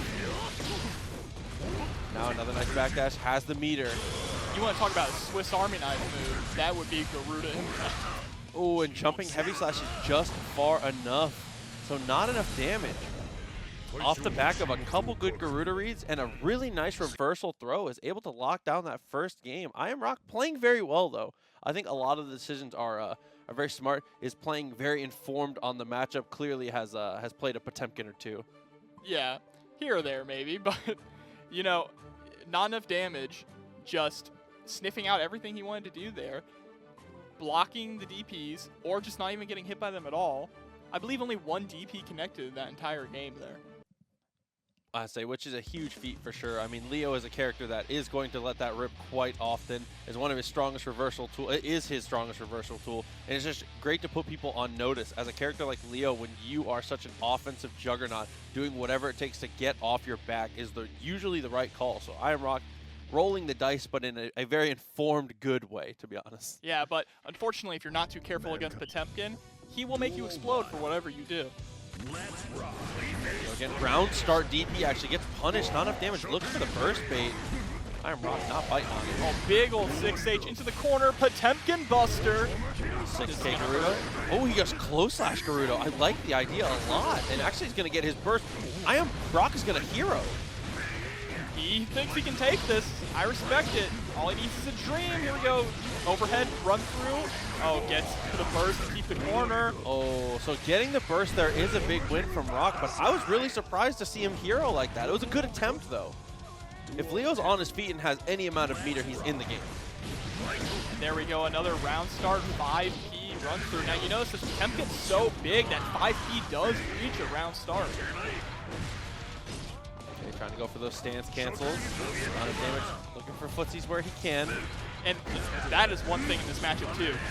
Leo's fireball hitting multiple times will break Potemkin's armor, which is very, very good for Leo here. A lot of meter gain here. Still has access to positive bonus now. Looking to, oh, just goes for the run through. Is not willing to play defensively in those situations. I love keeping up the pace here from Rock. The pressure is relentless. DPs RC right into Fireball to keep that pressure on the Potemkin. Over the heavy slash, good block there. Naruto off the 6P, mistimes it. Rock able to get the DP out. Okay, slow slash. A lot of meter off him with an FD. And there it is. That is straight into throw and dead. And that is a very niche situation that doesn't come up super often unless the Potemkin specifically is looking for it. If you get PRC or BRC and they are in that slowed down state, close slash into Gerudo is an incredibly tight block string. It goes from something that's very jumpable and very punishable to a real threat, a mix-up that you have to respect. So going for things like that. Another situation that you'll see very commonly is PRC or BRC into 5K Gerudo. Also, not a true block string, but not enough of a gap for you to be able to jump or do things like that. So you have to be aware. If you get slowed down by an RC and Potemkin goes for Gerudo, unfortunately, you probably have to hold it. Yeah, and if you end up blocking Gerudo and Potemkin has meter, a lot of times you're going to see a drift forward RC. Yes. Into another Gerudo, another button Gerudo, just to make you hold all this chip. And Yeah. you either are going to take the chip damage, or you're going to spend a ton of meter making sure that you survive. Yeah, that and the amount of chunk, it's going to chunk out your risk gauge too. So you have to be very careful about it. It's just a huge win for Potemkin on every single conceivable way. The round start option, Rock is going to back up. Being close to Potemkin is the scariest possible place you can be, so it's understandable that he would back up a round start, create a little bit of space, but his backdash gets caught, and he's going to get launched full screen. Okay, delays on the DP a little bit. Good call. So the far slash here is Ned. That's a great trade for Potemkin. And 6H, the confidence. He's going to go for the burst here. Running out of time, kind of. That was a very well-spaced 6K, but now I Am Rock going to work. Yep, here we go. RC goes for the air combo. I like it. Yeah, specifically for the side switch. That was an ingeniously structured mix-up there from I Am Rock. What a jump back for a whiff punish there, knowing that Ned, anything that he goes for there, if he just does that micro walk backwards, spaces himself out. Again, not being too committal at round start, either just kind of jumping back or, like we saw here, starting with a 5P. In a rare situation of not enough damage, and Potemkin rather. Oh no, the punish! What a huge situation, gets a knockdown off of it. And after that, just one mistake, he's already one more touch and could possibly kill him. Okay, good DP to check the second one. Ned trying to get greedy. Oh, flicks the projectile. And he's going to spend his burst now. So now with the 2K blocked. I Am Rock actually spending the meters. He's going to break the wall here, so now not enough damage. 50 meter available. I Am Rock has that positive bonus. And now blocking Heat Knuckle in the air does drop you for a mix-up right in front of Potemkin, almost as scary as blocking Gerudo. Oh, 2D. Can't get the confirm from there, but still gets the punish. And so smart from Ned to know he can go for Mega Fist to confirm. So now 1-to-1 rounds, not enough damage. Mike got a 3-0 here. And there it is, 5P run through again. It goes for the P that time. Playing a little bit closely, backing up, but gets caught by the 2D, and here's the Gerudo. Okay. So the stop out so far, the hammer stops from Ned. These hammer stops are just instant. Oh, try to go for the meaty close slash. Not respected at all by Rock. There it is, Mixy. All right, here we go, 2S. stop with the YRC. No meter available now, though, for the punish. It's going to take 2 hits here for Ned, depending on the situation. Has a burst available, though. Gets hit with the counter hit JH. Clash on the Garuda. Okay, good block there. Went for back Mega Fist. Still has burst available. Back Mega Fist there. 50 meter already built up. Ned has the opportunity. Good PRC. PRC to keep himself safe out of the hammer fall. Oh, gold burst a little too far, but doesn't get punished for it, so that's okay. And the armor is not enough. He didn't have enough health to go through that, so I am Rock. Trying to get this back to an even footing here. 2-1 still in favor of not enough damage, but Rock is in this. Yeah, Rock definitely more so keeping his space now. He'll keep his space until he sees that not enough damage is able to whiff something or just do something that is not too optimal in the situations that he can just get in and stay on top of them. And then if he loses his turn, he backs away again. He does not want to play that close range game with Potemkin. Nobody does, let's be honest. Absolutely not. But incredible adaptation there. We'll see if he can keep it up, or if not enough damage, will turn it around and try and change some things. Yeah, I think a lot of it is just not enough damage. In the first couple games was leaning into Potbuster, and now is, I don't know if the adaptation would be correct to lean back into the Potbuster or to continue going for these baits, but it's clear that whatever was working in game 1 is just not the answer anymore. We've got to make some kind of change, right? Yeah, and I Am Rock is willing to DP these Garudas a lot more often now. Yeah, and especially on the clash, you could even see he was mashing 2P. He knows that if it clashes, he gets a button out. That's just from playing this matchup a lot. Damage again. Playing patient in the neutral, just trying to look for these flips here. Good knockdown. Couldn't get anything though, as it wasn't charged. And the delay. This is like the new Leo Classic is waiting so long for that reversal DP.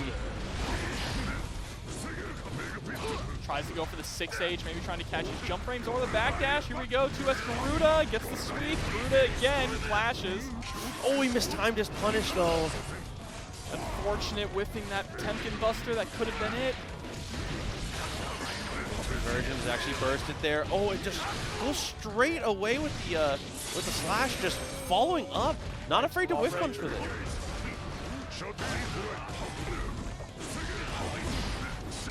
Okay. 2Ps to follow up. Can't get anything afterwards. Anything will do it here for both players. High damage matchup. Trying to fish him out of the air, but he lands with a button and is able to PRC into the confirm. Okay. So not enough damage. 5P block that round start is incredibly difficult to deal with. Yeah, not enough damage. Keeps getting hit by 5P run through consistently, even if he backdashes. Oh, and there we go. The answers to Garuda are coming faster and faster. I Am Rock not letting these turns get stolen, using the RC and attempting a parry. And there again, 6K into Garuda is a disrespectful mix-up there. And Ned trying to get away with it, but Rock is just not having any of it. Here we go, more back turn pressure. He did 5K nothing. Yeah, PRCs after the Mega Fist, just create some space. Blocks the DP. Gonna burst to keep the corner here. Really important if he wants to hold this momentum. Oh, the run through goes unpunished. So now back turn Leo Whitefang. Looking to get aggressive again. The 5Ps. Drop a fireball on him. 6H to keep those plus frames. For whatever chip he can. That is convertible, and I Am Rock 2-2. Not enough damage. It's just starting to fall behind here. Rock is just playing the offense so well. And the hardest part about it is that it's starting at round start, like you noted. Potemkin being big enough to where if you don't start the round with backdash, Rock can just do a micro-step 5P and the party is started. Yeah, you immediately, once you block that, you have to guess what he's going to do. Whether or not it's going to be a run-through, a low. It's just an awful situation to immediately have to block and guess the moment the round starts. Yeah, very And true. that's how you know these guys have played each other a lot. Yeah, so for Ned here, not enough damage. Gonna have to potentially look for a backdash, maybe go for a whiff punch at the round start. Something backwards moving or something armored to start it, because you know Rock has just been so consistent with that 5P. Yeah, not enough damage has not had an answer. Oh, and he actually backdashes this time, so Rock is willing to give the space confidence in the neutral here. TiredMage 5K. Yeah, wants to burst the flick. That is a momentum burst there. Does not want to give up the momentum to Ned here. Okay. Following up. That was a confident 5S. Good block there. And he FDs it. He FDs the 5P. So again, I have a feeling that situation has happened between them a lot. yeah, both of them playing that situation really, really well. And he blocks the cross up there off the 6P. Oh, but gets caught on the backdash with the 2S. And that would have led to a wall break. He had to burst there. Okay, gets the flick, letting a lot of fireballs go. 5P. 5P does not get the heat knuckle. Instead, close slash is the answer. Oh, tries to go for the air throw, but X out. Oh, jump in, heavy slash, nothing. The patience here from NotEnoughDamage. Rock has one more touch to go, jumping, heavy slash again. Able to get the damage down, so now potentially the final round here. Rock has to make this work, and there's the counter hit round start. Oh, the just block, but not able to grab afterwards. He wasn't ready for it. That buff there on the dash through, gets another close slash. And he is just getting mauled by these back turn buttons all the way across the screen. Here we go, Super. We're going to go ahead and get an OP situation. It might be a run through, it might be a low, might just be pressure. What's going to happen? Just goes up for bar slash. Damage here. See if he can get his burst potentially. That's about all you can really ask for here. Yeah, no, that is not working. 6K into Gerudo has been answered at every step of the way. And we are in the final round here between NotEnoughDamage and I Am Rock. Oh, just blocked, but he can't get anything afterwards. Actually, he's going to use his burst very, very early. And with that counter hit, that is a true confirm there. So disgusting. And he's going to get the 6H OTG once the burst, does not want to hold any Garuda. Okay, using 2D in neutral quite a lot. I like the idea, but oh, Rock. Wake up 2K. Okay, Rock following up with an idea of his own. Has the PRC there, that's punishable. Great block, but tries to be disrespectful once again. Mashing on those situations is not working out. Rock almost gets the reset. Yeah, NotEnoughDamage is just blocking these run-throughs so consistently, but not able to get anything off of them yet again. Oh, still alive though. We'll do it now, looking for the slide head, jumping heavy slash. The attempt at the low, the armor too much for the fireball. Overhead is dealt with. YRC. Oh, and he DP straight afterwards. Gets clipped by the JS, sent airborne, and that'll be it. Oh, that was really close. NotEnoughDamage had a situation to potentially go for the pop buster and lean off of it again. Rock. Nago can press forward at round start, or he can head back. He's a character that really can kind of choose what he wants to do, but in a matchup against Soul, I feel like Soul really just wants to get in. Doesn't want to give Nago room to breathe. Great there, both of them busting out their strongest pokes there at the round start, looking for the bar slash to punish the 5K. TiredMage gets the knockdown there. TiredMage has the golden aura too. Okay, let's get the burst. Oh, look at those shimmies back and forth. Ooh, that is the power of the new 6P here from Nagoriyuki. Yeah, and he gets the bite right away too into wall break. That first round, blink and you miss it. Yeah, and that was a really long perfect actually there from TiredMage. Great follow-up, and the 6P to boot. He is abusing this 6P. The way he is using Nagoriyuki's movement here. All right, Mike Safdie able to turn it back around, throws him. Definitely wants to stay on that other side there. BRC backwards, try to get the follow-up with the bite. Nice dash up with the 5K. Couldn't get anything afterwards though, and the clean hit DP. He misses his conversion though. But he does have the corner. That is very important here. The 6P again. 6Ping his 6S. All right, this is going to lead to a wall break. I like that he delayed it a little bit there. Wait for the burst. But it doesn't kill. He's sitting on 1 pixel of health. And there it is. The 6S gets it.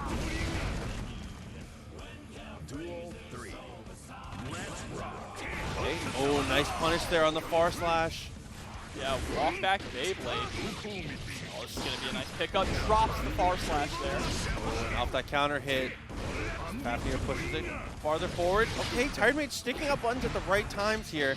Oh, but the bite. It's the bite. And has to spend his burst for it. That counter hit, not in either player's favor. The BRC confirmed. PRC only confirms are so strong. Vanderbringer actually gets the knockdown, so now max meter here for Mike. It gets the side switch too. But that 2H. And even with Mike having all the resources in the world and not able to clutch that one up, it's very difficult. Once you find yourself above Nagoriyuki like that, you know close slash is coming. It's just more, what can you do about it, right? Yeah, and that 2H, bringing back visions of Slayer 6P, just so much upper hitbox. So you definitely have to be very careful there. So Mike, a very close one, but not quite able to close it out. Like I said, TiredMage doing a great job of staying on top of these situations. And it's got to be, I mean, Nagoriyuki, having 2S as an option to just shut down these ground Vipers definitely has to make Mike think a little bit. Because ground Viper, one of Soul's strongest options, but 2S also being one of Nagoriyuki's strongest options to completely stuff it. 6H punished with the Beyblade. Of course, we all know and love Beyblade. Oh, but 6S has just not been a factor here from Mike in a lot of these situations. 6H has gotten some knockdowns, but TiredMage has 6P'd every single attempt at 6S. Yeah, TiredMage's use of 6P in this matchup bites the whipped DP. Is he gonna round start 6P again? No, backs up and waits a little bit. Another Beyblade, gonna go straight into pressure. Oh, tried to Fukio to actually get away from the burst there. That was a good attempt. Mike is gonna get the follow-up. Corner pressure is here. Blood gauge pretty high for TiredMage, but workable. Counter hit doesn't get anything. Unfortunately, he's 6S just a little too early. TiredMage is gonna fight his way out of the corner here. No punish on the whip bandit. Oh, no conversion again. Was trying to go 5K, I think. Didn't come out. Plenty of meter, though. Mike really holding on to this. Yeah, Mike not FDing this far slash pressure. Look. Oh, yeah, the counter bite. Clean hit DP. That's what we were looking for last time. Oh, the micro dash actually puts him too far. Maybe thought he wasn't in the corner yet. Gold burst. This is terrifying. He just fast RCs into 3 far slash target combos. Dude, the target combo only. You love to see it there from TiredMage. The pressure, I mean, that is like almost, I think that using your meter for that situation actually does more damage to the opponent's mental than it does the actual character, because it makes Nagoriyuki look like he's, that's like some Marvel stuff. Just a fast pressure like that makes you feel like you're against a chip all of a sudden. Like, dude. Mental damage is valid. It really is. So TiredMage good on the structure of the offense. Mike, gotta make something happen here. We found a couple counter hits and we found a couple situations to potentially break out here. Hasn't quite been able to do it just yet. To answer the quick question, a target combo is usually a combo that comes out of just pressing the same button multiple times or in a direction multiple times. Yeah, it's like a Street Fighter thing usually. A built-in combo that comes up on the command list generally is what you. So here we go. Here we go, another, that round start Beyblade is coming out doing work for him. Punish for the 6S. Vanderbringer actually jumps over the bite. TiredMage is so aggressive with the bites. Yeah, here we go, corner to corner. TiredMage not willing to spend any meter. He is just confident. He doesn't need to FD him out. And Mike has just completely leaned off of Vortex since it was stuffed that one time. Maybe you need to mix that in a little more when you have the meter. And here we go, a pickup off of the 5K. So much damage, but gets thrown into the corner. This is an awful situation to be in here. Okay, the PRC 5D works it. Okay. Yeah, quick 5D. I like that from Mike. Just tap it. No reason to go for the hold. Chunko on him for no reason. And that is the danger of neutral jumping the slide forward for TiredMage there. Just going into the close slash. Yeah, it has such a fast recovery. Oh, catches him. That's going to drain a lot of blood. A lot more aggressive here. Dash backwards. That's a nice punish on the far slash. Here we go into the dust 6P. Wall break. And Mike just converting these straight hits so well. And it's just been very consistent as TiredMage in going for these bites, just looking for them everywhere. Even there, just raw. PRC the bite. That's a third bite. Oh, man. Gets the burst, though. Mike still in this. What a great call. Not going to get the kill, though. And not enough meter. Needs to be careful there. That's 0 on block.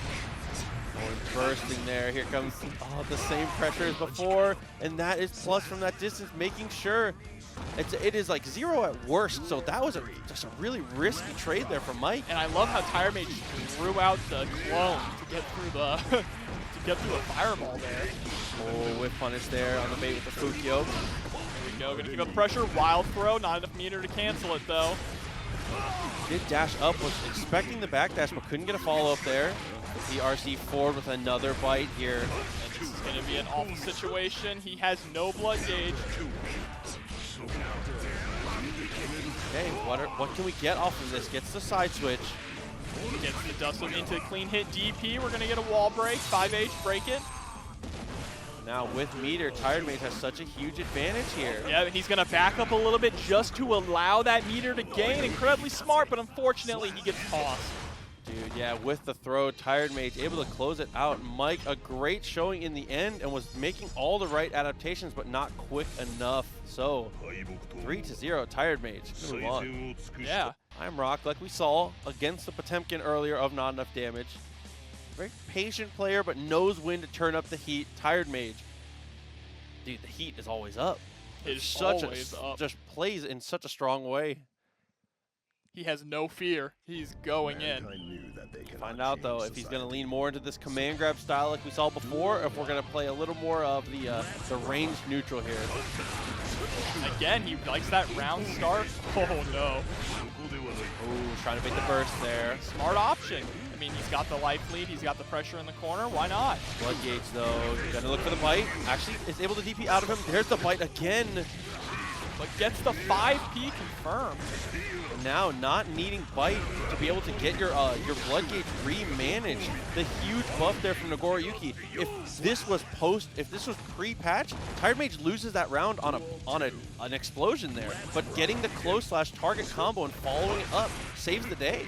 Yeah, and the wall not breaking there, 100% in TiredMage's favor. I'm a Rock had nowhere to go. And the first run through we see, he throws it. He is ready for it. Go backwards. Great from I'm a Rock to get aggressive. Looks for the overhead. TiredMage backdashing through the overhead. Alright, I'm a Rock's gonna RC to keep some pressure and toss the fireball to keep some pressure, build the risk. Risk is flashing. Next hit is a massive counter hit. Okay, trying to keep that pressure on. 5K from TiredMage. Not looking too afraid of these situations. Gets the super jump over, but the 6P is so well timed. And I'm a Rock. It is party time, abusing that new buff and using the RC to continue the pressure. How do you stand up here if you're TiredMage? Fortunately, he doesn't get the wall splat, but that might be in his favor anyway because he gets the pressure and the kill. Wow, what a just perfect way to play that from I Am a Rock, man. Okay. The Fukyo forward, falls up, but there's the burst.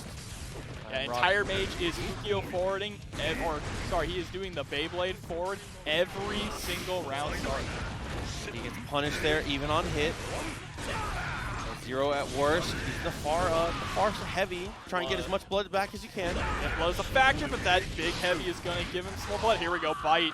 For the win. And I feel like bite is not what you think about there. When you see the life totals, you're not thinking he wants to bite me for his life back, right?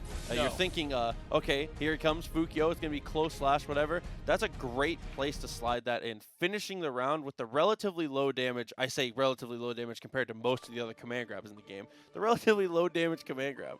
And he also had the option to take the risk. He was in the life lead, you know, had the corner. TiredMage, I see you in the chat, bro. Let's go. Is that the Lord Knight emo? So with the 1-0, put in some work here on. So I Am Rock really got to get something going. The offense was good, and he's making good reads. He called out Fukyo backwards with 6K like more than once. So he's on the trail for sure. Yeah, he is definitely aware of what he needs to do. He just needs to implement it now. But TiredMage also really good at adapting. As you can see, he can play patient too, so. 5K, good counter hit. Nice to know he can get the follow-up there. That option at round start has just worked for him every single time in these last 2 games. Some blood gauge already halfway built up. Nice DP there from Rock. Okay, now offense is going to get started here. Yep, grabs the run through again. He is just not letting him get started. 5K to check him just a couple times in a row. Another knockdown. 2S. Oh, the JD just keeping him right above bar slash range, delaying his fall just a little bit. Now no more meter really. Ship is going to be dangerous to avoid. Blocks the overhead. He's not trying to go for a punish. Oh, he wanted to bait the burst there after the 2S. Tries to bait the burst again. TiredMage is going to hold on to his burst there, not afraid to give that round away, so I am Rock. Duel 2. It up here. Let's rock. Over, nice block there on the close slash. Fukio's backwards and then jumps away. Okay, I am Rock doing a lot better here on defense. Yeah, he is not throwing out any DPs at all, really. Oh, what a conversion though from TiredMage. There's a great punish on the attempt at the bite. 2K, just harassing him with that. We're going to go ahead and get into wall break. Yeah, very grounded character here in Nagoriyuki, able to get stuffed by those 2Ks. So now, following up, that's plus frames from TiredMage, and I am Rock does not care about your frame data. Oh, but yeah, that big 5H straight through the fireball hits 3 5Hs in a row. He had to burst there. Went for the Fukio. Oh, and the timing for his attempt at the burst bait was not quite there, but still put him in a favorable enough situation. So into the final round, ground star DP, punished straight away. What a madman. Goes forward, gets the far slash again. Continuing to apply as much pressure as possible, trying to get the FD out, trying to bait out the meter. And I Am Rock is just out of life for decisions this round. Oh, the tick throw there with the bite. And that is a perfect. Wow, so 2-0 again for TiredMage there. I Am Rock looked very good on the adjustments in round 1. Round 2, a little more TiredMage. Round 3, TiredMage did his first down back at round start, and it happened to be the first time I Am Rock went for round start DP. Yeah. So what a read. He felt it in his bones. Dude, sometimes you got to listen to your ancestors. Sometimes they just know the answer. Sometimes you know what's happening round start, and you're going to do something about it, right? Yeah, and that match was basically over after that DP. He never got a chance to do anything else. So with the momentum of a perfect behind him here, TiredMage is going to continue to try and press through. I Am Rock, again, has been in every single one of these games. None of them have been blowouts in terms of the results of the games. Just has to keep it closer. Has to be able to clutch these situations up. Yeah, any time that I Am Rock is able to really start something going, TiredMage is just able to adapt like that and turn it around. Let's rock. Round start trade, always Nagoriyuki's favorite in the air, but that's a good burst from I Am Rock, spending it early. Scary situation to burst that high up, though. Whiffs the throw, and here we go. This is I Am Rock's chance, but gets flipped by a big 5H. Okay, gets another hit there, trying to stagger out 5P, just the anti-air, and there's the DP. No RC though, decides to RC and then go for a run through again. Low, dash through. Really gotta love that buff. Leo has a hard time opening people up, according to Narcissus. Try to dash under again. There's the burst though, and bursting him into the corner. TiredMage is absolutely in this max meter available. Runs the fast RC once, but 5P bravery from I Am Rock. Nice poke. Duel 2. Yeah, if that was a wrong guess there, he would have been dead. Oh man, 2H round start, straight through the 6P. Here we go, 6H OTG. Bite. With the bite, getting that momentum, is not going to spend the super, so it's going to save the meter here for neutral. Oh, and the fast RC backwards just in case. I was expecting the burst there, but I Am Rock is going to hold on to it. D3, 2K run through. Axe kick.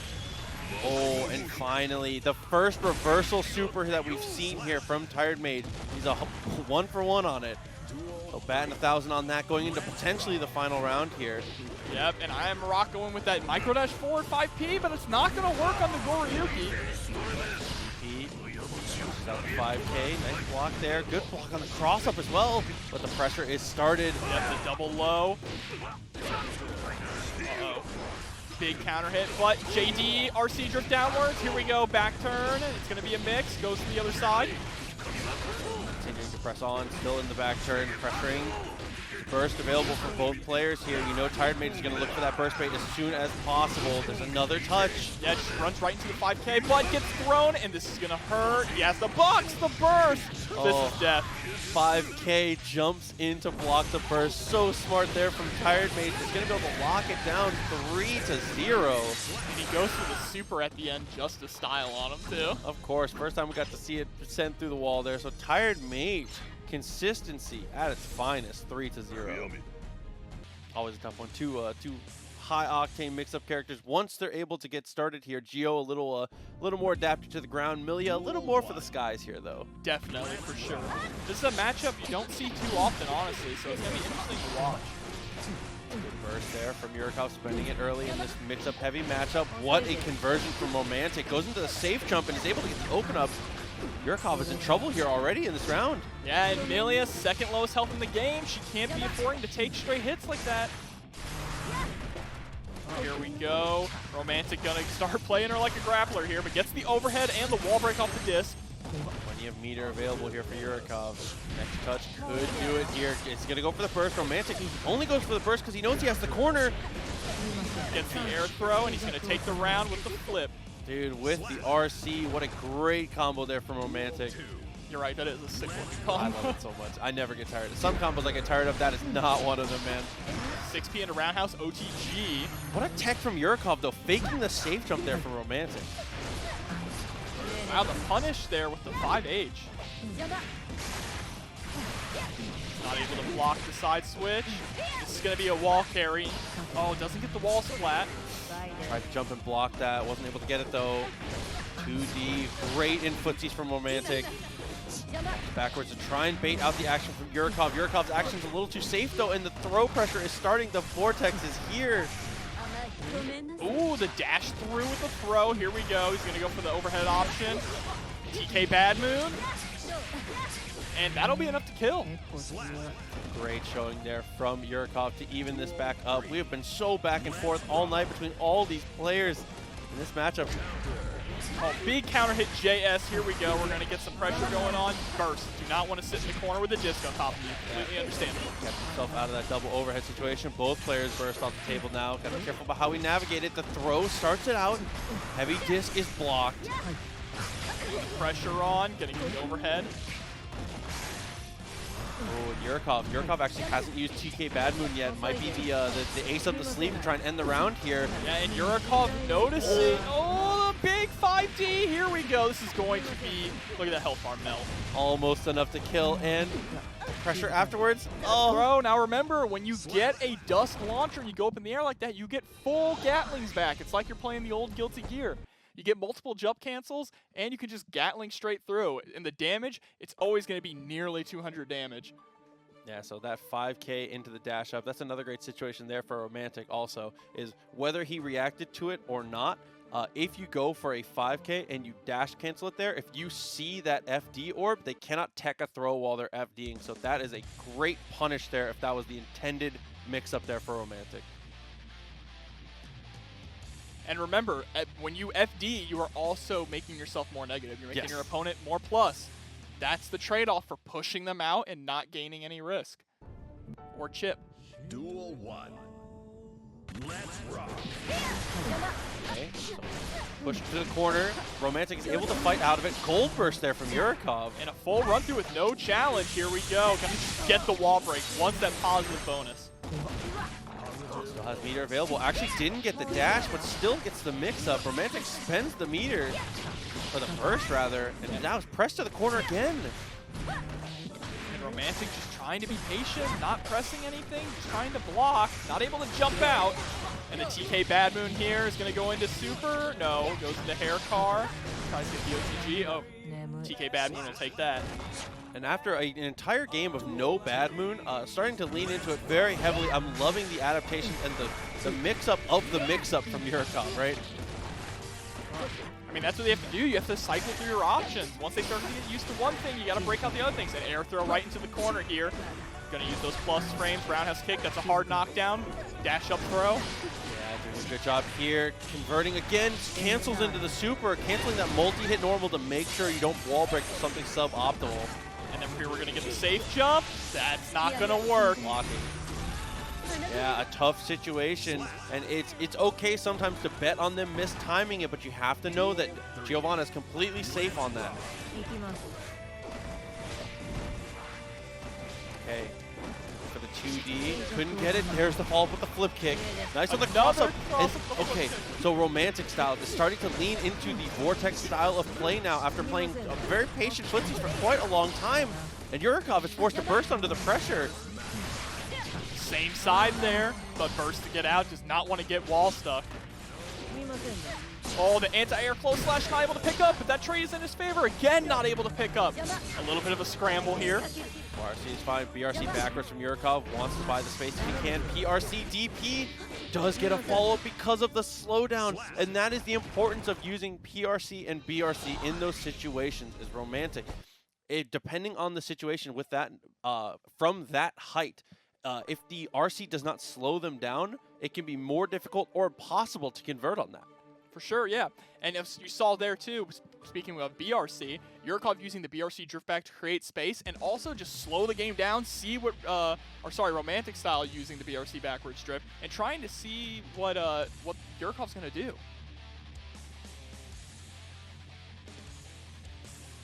But RomanticStyle is up 2-0 now. Yeah, Giovanna looking really, really good here. RomanticStyle has been one of the best Geos, if not the best Geo that I've seen, at using that new 6P buff also. If you have been looking for ways to optimize and use that, RomanticStyle is showing it off to great effect. RomanticStyle also just using 2K into roundhouse kick so well to take turns back. Oh, but the turn is all Yurikov here. Looking for that splat, has meter to break it, and he's going to use the fireball to do it. Here we go. Millia is going to get run up close slash, yep. Walks in PRC. Tries to instant dash back to buy himself some space, but no, the close slash, the party starter there from Yurikov. Always finding himself in the right places to make them block that. Okay, that's a really key aspect of any character here is if you have range-dependent normals like that, you have to find yourself in the right space for it to be useful. Huge air throw from Romantic and a flip kick to follow up. This pressure is just incredible and it's not stopping. Yeah, goes for the jump cancel option there. Just gets a raw far slash counter hit. This is going to kill.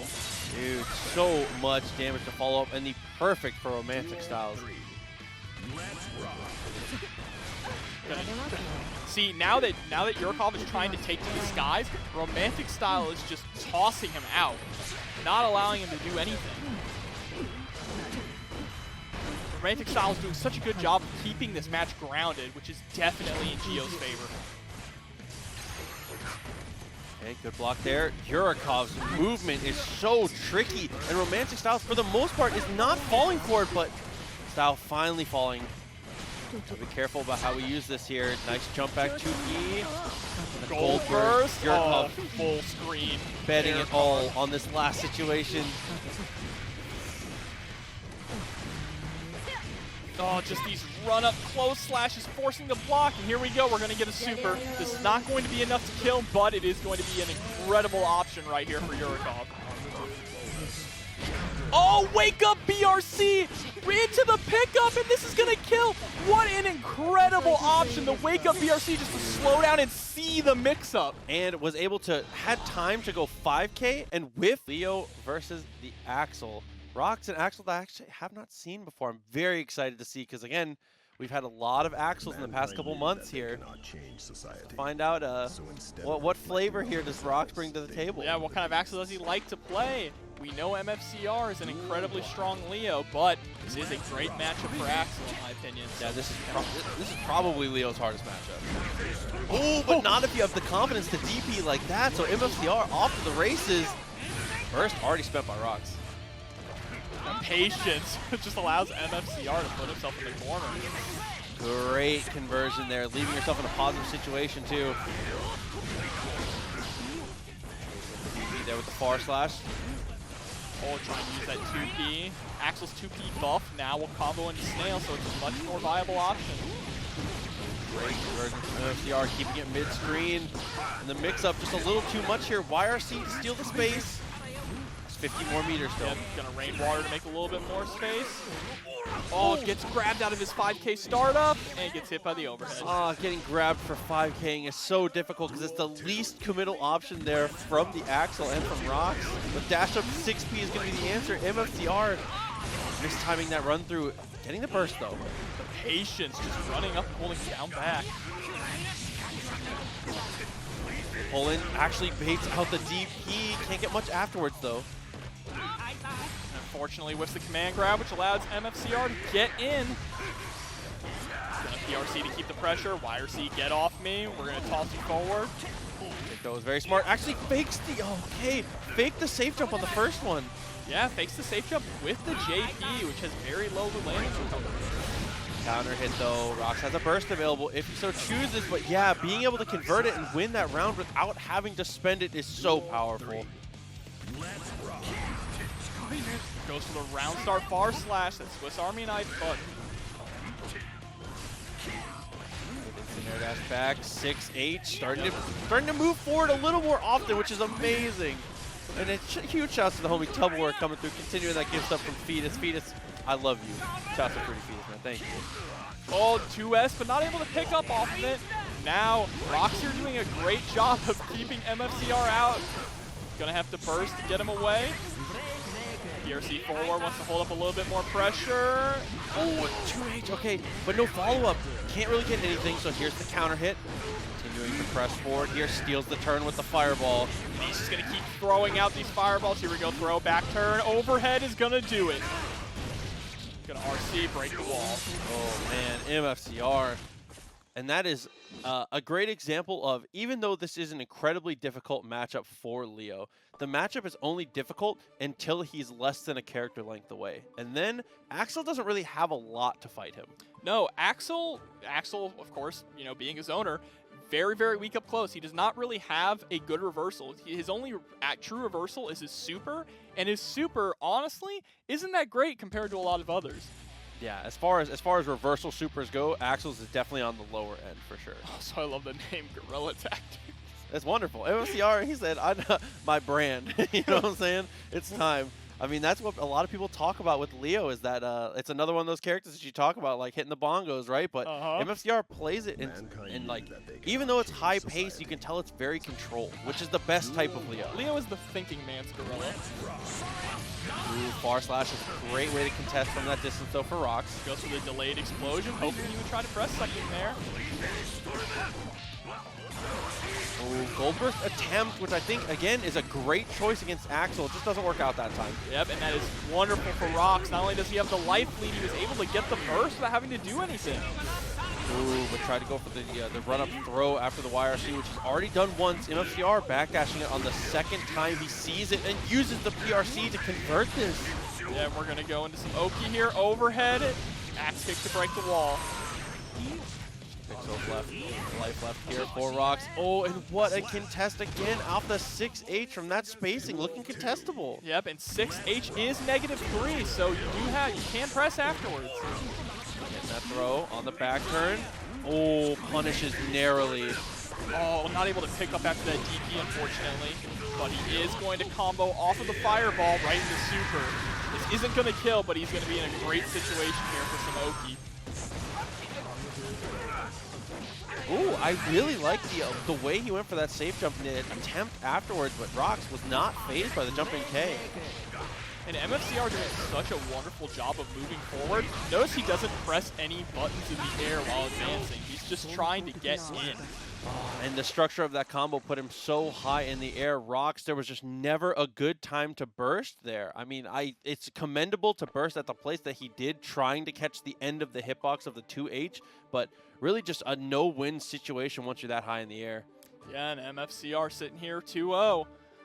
Rox is doing a very decent job of keeping him out, but the problem is once MFCR is able to get in, he really holds it.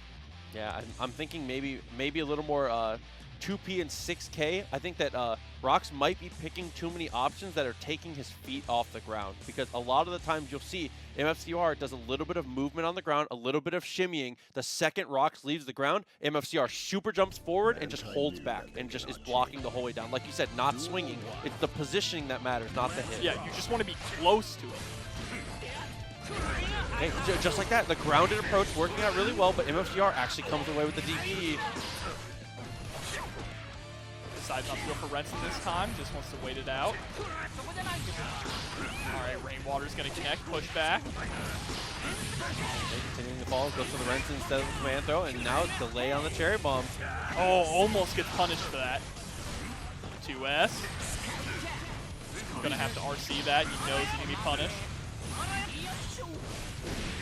Okay, another jump, tried to go for the run through there. Gets DP'd and put right into the corner. 5D fully charged. Are you going to burst here? You'd think he'd have to, but no, he's going to hold on to it. Confidence here from Rox. He's going to use the YRC. YRC goes for the 2K option. Oh, and what an open up, but now needs to find some kind of chip. Oh no! And actually he's gonna spin the burst and he's gonna up Renson, chipping him out just at the last second there. Dude, the pull was beautiful, and MFCR had so much meter, just wasn't aware of it hitting that high, it looks like. Yeah. Now with half the life gone and the wall already broken, Rox in so much trouble here. The patience to just go up and block though. Vortex begins this round, call it a wash. That's going to be MFCR, an exclamation mark on that one. A perfect to go with it. The 5K dash cancel. Ooh, nice conversion though. It actually goes for the pull-in, and that might have been a mistake there. There's the DP, and now MFCR has closed the gap on his own. Yep, pull-in is a double-edged sword. Okay, still looking for mix-up. Oh, actually whiff punishes that, so the jump D not going to work out. Side switch, but unfortunately he's not able to get the pickup. I wonder if he wanted a bomber there or not. Alright, he's able to get the JS and the snail. Alright, Rox playing a little bit more grounded now. Ooh, able to pick up, does not get the one vision combo off, but goes ahead and gets the command grab. Yeah, the command throw from max distance working out, and that, I think, is just the difference there. Rox played a little more feet on the ground, and it worked to great effect. MFCR's main approach tool, like you said, was like instant air dash, FD to make sure you can block, and just chilling.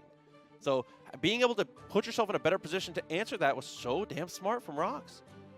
Yeah, a lot more 2S. A lot more 2S you saw on that. 2S, land, get them with the 2H. Just try to keep him out. Don't let him move forward. It was definitely a really good adjustment on Rox's part.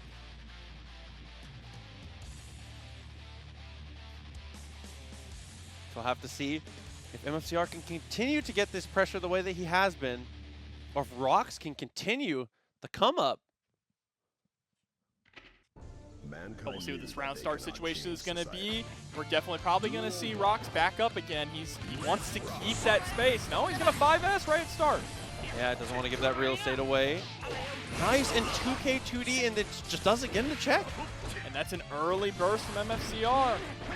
But it allows him to maintain positioning in the corner. Yeah, huge props to MFCR for finding a useful place to use burst against Axel. Again, one of the toughest parts about this matchup. Oh, what a throw. Confidence here from Rox, but he misses the instant air dash. Instead gets the super jump. And he's going to RC try and keep pressure, but MFCR sniffs out the grab. Ooh, jumps back. Trying to avoid that 6P PRC. Gets the punish. And chips him out with Renson. Dude, Rox is looking so much better here. It's more than just the feet on the ground adjustment. He's just answering everything here for MFCR, playing very confident at these boxing ranges. Oh, but that's all MFCR needs is one chance to get in, but he contests with the 5K. And just the confidence is the difference maker here for Rox. Looking for the command throw even, starting to mix in even more committal options, trying to end these rounds quicker. Now he's back in his home in the corner. He's got to be careful here. Here we go. We're going to get some backstance pressure. Supers. First time with the wake up super, does not want to hold any of that. Okay. The jump in. Yeah, just harassing MFCR with these JSs. Oh, and the delay. I love the idea from MFCR so much. I think that big of a delay can make a lot of players crack, and I think that MFCR knows it. So mixing in after going for so many tight block strings, one big delay to try and get the counter hit was a good idea. But again, Rox is being so confident, no hesitation in swinging buttons like 5K or far slash against Leo. Yeah, he has started just trying to contest way more, and it's really paying off for him here. See if he can clutch one more in a row. Be careful here as MFCR. You've already let 2 slip. We've got to bring the consistency back here, or is Rox going to be able to do it? Yeah, he's got to adjust to these changes that Rox has made. The tactic of just super jumping FDing is not working out anymore. Use a little more of a grounded approach. Here's the DP. Not much of a punish, but good enough. The positioning is all that really matters. Yeah, that's what Axel wants. Wants you full screen, baby. Jumps over the run through. Ooh, 5P. It's another one of these adjustments here from Rox that's working out to great effect. We're going to get 60 run through, but oh, gold burst. This is Axel loves this, sitting on all this meter. See if he's forced to block. I love the ideas with the parry. Oh no! He tried to press afterwards, but it's not going. Don't do it again. Okay. No more meter here. Looks for the 5K. Landing DP from MFCR. The dash throughs, adding up. Blocks the overhead though. And as soon as Rox escapes, he swings. Gets the JS. The JS is putting in work. That is the MVP button of this matchup. Jump back, counter hit, burst here from MFCR.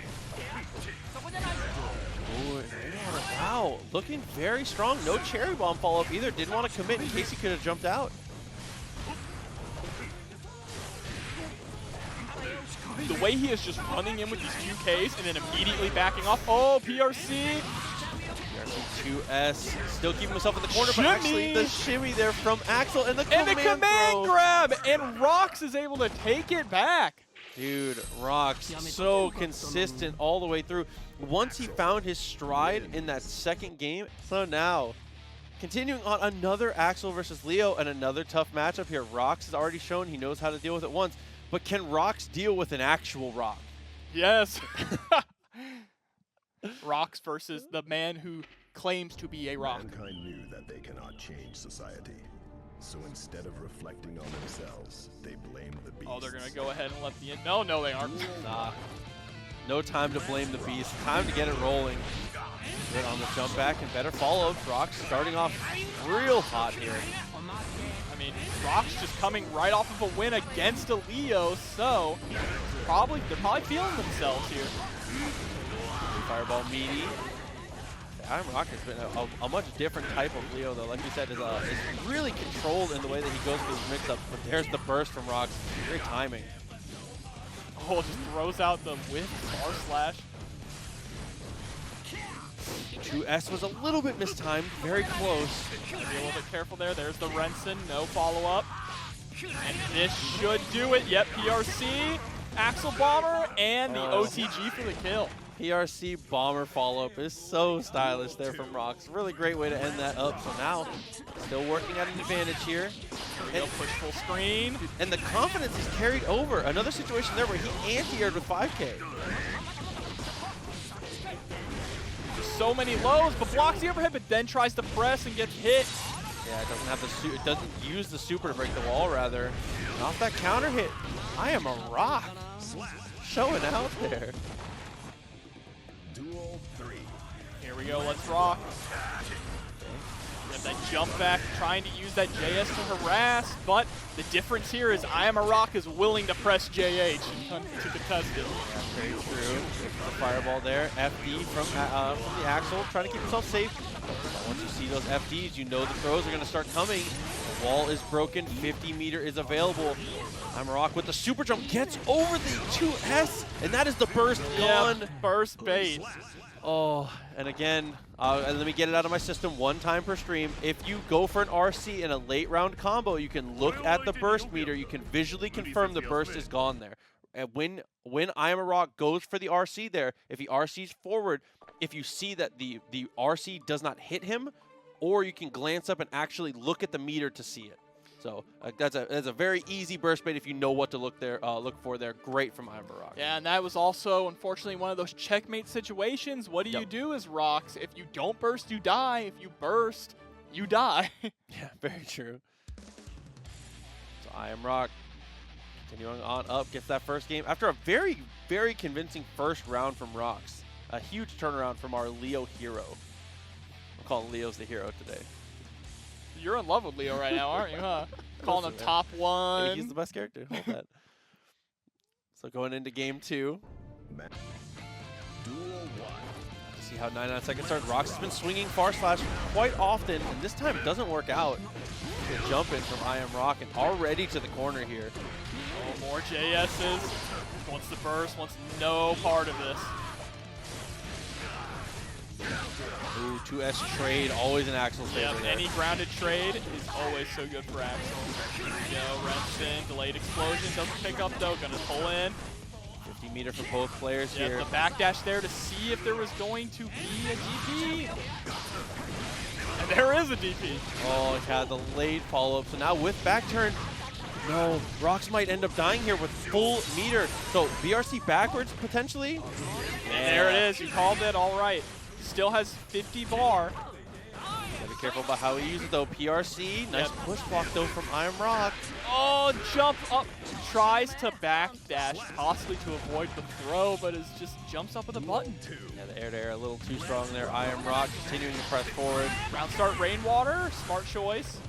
Able to create some space. This is a crucial old Guilty Gear tactic that you see in this game as well. Has withstood the test of time. These micro dashes with FD breaks from I Am Rock. Oh, but the burst bait, and he's going to lose out on the round here. Oh, no, but he's able to get the throw. Unfortunately, messes up the combo. Yeah, so using that FD to be able to stop yourself on these micro adjustments of movement, but that is the counter. Axel has always had that in his back pocket, the command throw to stop him. And the long-reaching JH. Now, JH is one of Leo's best options to get it on Axel if they can call it with the IAD, because that button just reaches so far. He throws him after his PRC, and then the safe jump works out. And here we go, we're going to get a wall bounce. Unfortunately, not able to pick up Leo a little too heavy, one of the heavier characters. Still okay, there's the buff coming through. Oh, it has the meter now. Uses it for the RC, and that's going to be enough to kill I Am Rock. Proving that one Rock is better than multiple. 2-0 now, continuing. This pressure is relentless, and it's not like it's another one of those situations where Rocks is not playing poorly. He's making great neutral decisions. It's just the hits that I Am Rock are getting so much more mileage. Yeah, way more bang for their buck here. Oh, for sure. I mean, that's just the Axel way of life, though. You need significantly more hits than your opponent generally, unless you're getting like every hit converts into a bomber, which is not reasonable. It's not reasonable at all. Yeah, Axel definitely one of those death by like 1,000 cuts characters. For sure. So, I Am Rock looking like he's got a lot less than 1,000 cuts here. Rocks has a lot of work to do to bring this back. And I think the most impressive thing about this, again, is that this is a very difficult matchup here, and I Am Rock is not making it look that way. Is finding his way across the screen with relative ease. But even so, even with the 2-0, Rocks has been putting in work. Each of these rounds has been incredibly close. Rocks just is not able to close it out at the end. I Am a Rock just being a lot more consistent in those final interactions. Oh, big 2H. I Am Rock. Gotta be more careful about those 2 H's. There's a counter hit, and just the threat of the mix-up was enough to make Rocks burst. They're just an informed decision for sure. But it's just run through. Honestly, the adjustment from I Am Rock is just the run through. He is mauling with it. It's not getting answered at all by Rocks here. And it's becoming the death of him, especially these back turn 5K dashes. Oh, 2H followed up. Able to just get it. Oh, and Renson again. Not able to FD or potentially go for a super. Not a lot of answers there from I Am Rock from that distance. Oh, Here comes the pickup. Dancing with the 5K there. There's the command throw. The way that I Am a Rock combos with the follow-up to guard point is so interesting. Okay. Oh, yeah, burst out with the bombers. Smart stuff. And then gets the counter hit. I Am Rock. Show me something here. Oh, dancing on him! Dude, there's a reason. Leo needed it. Oh, man. I need a clip of that. Dude. He just danced on him. So strong there for the dash underneath. So I Am Rock showing like potentially the final round here. Might be able to end the game, but there is the first run-through answered. Oh, and there's the DP. He wanted to go for that whiff jump JP, but it didn't work out for him. Okay, close slash is blocked. Oh, there's the huge counter hit. Not going to be able to kill, but this is a devastating situation here for Rox. Yep, I Am a Rock now has that positive bonus. Going to back up. Doesn't matter. Just let the meter build. There's the command throw. The command throw actually gives him half the screen back. Gonna have to burst to make some space. 2S, 2H. Still meter available here. Whiffs. Oh no, that would have been it. That confirmed. All right, he's able to get it. Oh, couldn't have bursted from there either. So even with the drop, Rox is able to clutch it out. 2-1 now. I Am a Rock, I think, still has the advantage here and has been doing better, but Rox climbing back into this.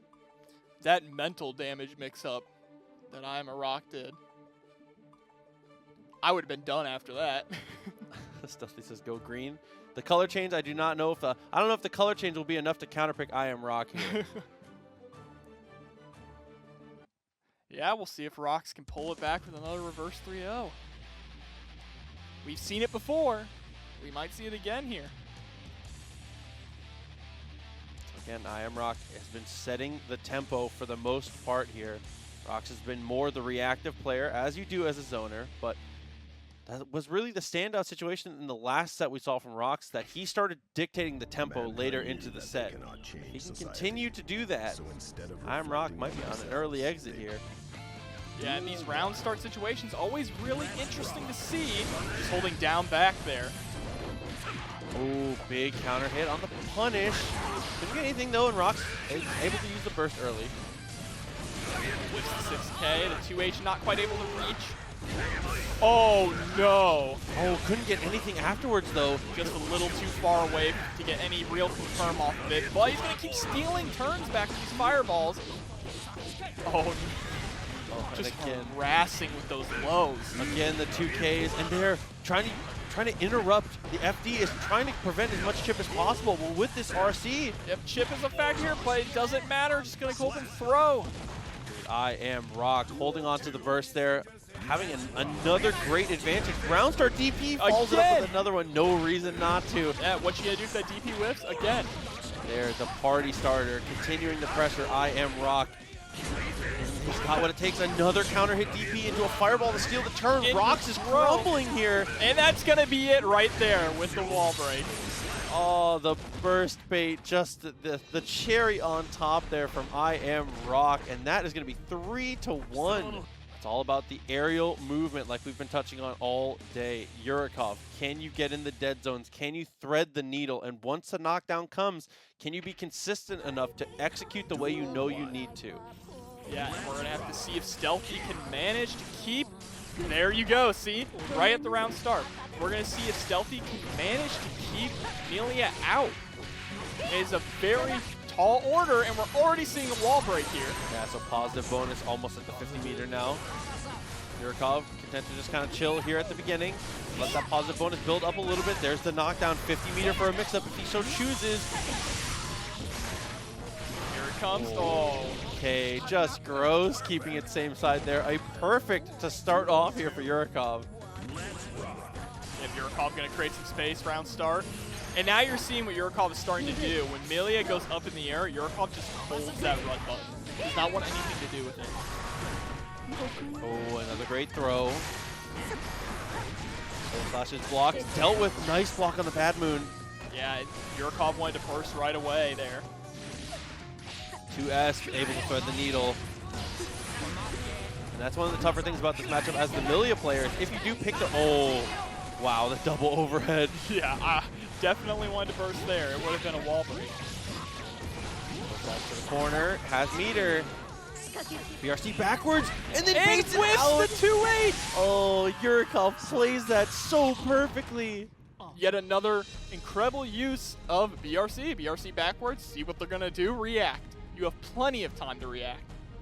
That, and again, if you're close enough for the BRC to make connection and slow them down, having infinite time to be able to get your reaction there.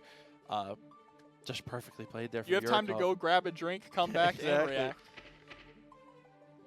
So continuing forward, that first match, Yurikov showing you why this matchup can be so difficult there. Just a picture-perfect way to let you know why Axel struggles against these heavy mix-up, heavy mobility characters. Yeah, fast and full of mixes. Now again, though, Yurikov at the round start was already representing, coming in from those really high angles, too high even for 2S.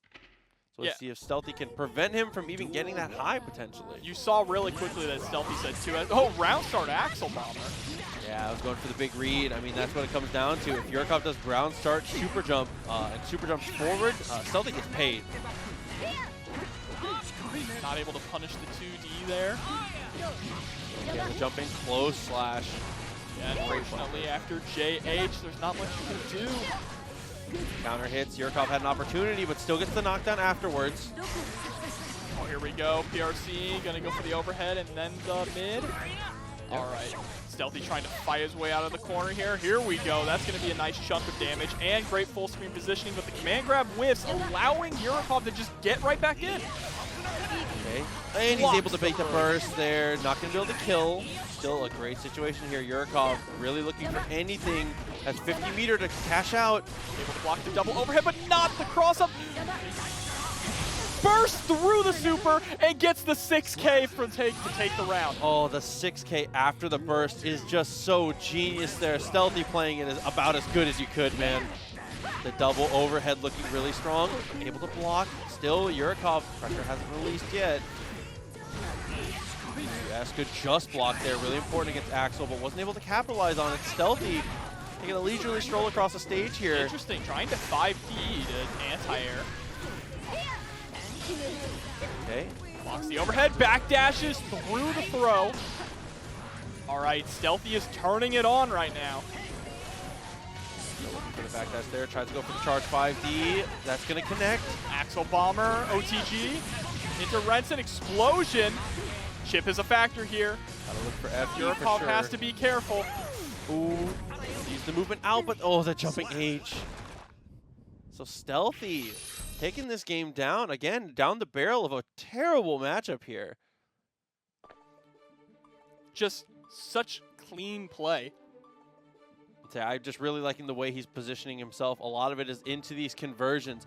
Every single time he has landed a normal jump height heavy, he has gone straight into RC and either gotten a burst or gotten a bomber and great positioning afterwards. Stealthy is just optimizing his situations about as good as you could. And a huge shout out to AJ Tucker, who is, dude, he's cracked on this Axel stuff. Axel's not top 3, but boy, he's good. It's not low tier. They're lying. Thank you for the subscription, though, AJ. Thanks, AJ, man. The 1-to-1. Full slash is blocked. That was the most tame mix-up I think I've seen Yurikov ever go for, and boy, did it work out perfectly. Hey, sometimes simple works. Oh, how many close slashes can you get in a combo? Whiffs hair car. That's going to allow Stealthy to get out of the corner and create some space. Positioning from Yurikov, able to put him straight back into that unfavorable position here. Block on that. Yeah, you're seeing Stealthy does not want to contest with anti-airs right above him. He's going to go ahead and just run through it all. Gets the clothesline from hell. OTG Renson. Oh, gets the big explosion. Oh, double overhead. There's the super. Not able to kill and just waits, just nothing. And I love that from Yurikov specifically because if the burst comes to try and stop the fireball, it's perfectly dealt with. Yeah, just the nothing mix-up.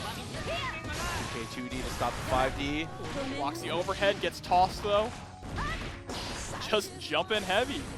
Again, simple as best seems to be the approach here from Yurikov, and it's not wrong. It's really working out.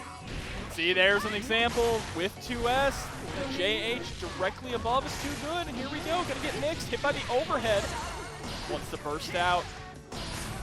Landed a 6K, but couldn't get a follow-up. Underneath to be able to escape the... And there it is again!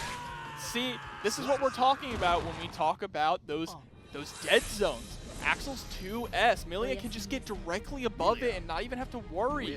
And Axel pays dearly for it. Yeah, if you're exactly... There's a lot of characters in the game that approaching from exactly above them is a death sentence. Millia, Nagoriyuki, there's a lot of characters that just... They have normals to deal with that space. That is exactly the one space that Axel does not have a normal to deal with. Not even his 6P. Nope. His 6P is very rarely seen because of those...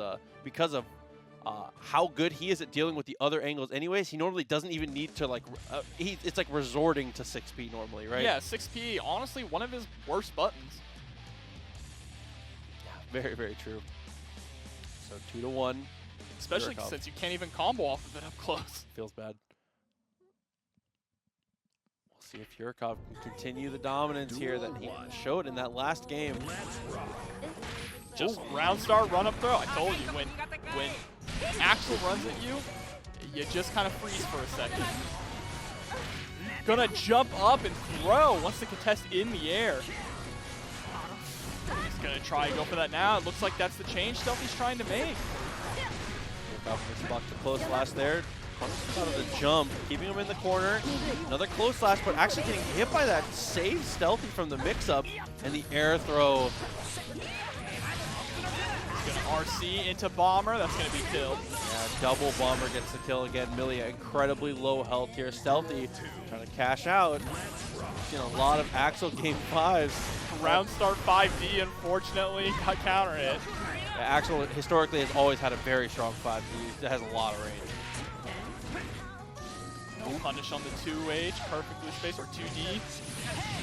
Converts with Renson, half the life already gone off of that one interaction there. Stealthy gets the 6K. And it gets the Axel Bomber, this should be it. Ooh, it missed the Bomber, but still enough damage there. No reason to go for the extra execution there. 2-2. Axel. This is a competitive match right now. Stealthy really able to turn it around. Yep, 50% full screen off anti-air. That is what happens when your name is Millia and you've got the second lowest health in the game. Yeah, and then you just have to be careful again about how you approach Axel. If Axel's landing those anti-airs, it's easy to blame the beast, Jobber. If Axel is landing anti-airs like that against you, then you were approaching him in a way to get anti-aired while he was in a position to anti-air you. Like, it's gotta find the fault in yourself, right? What am I supposed to do, man? I can't change society. Gotta blame the beast, dude. Come on, man. 2-2, Yurikov. The beasts are beautiful. Can he make this happen?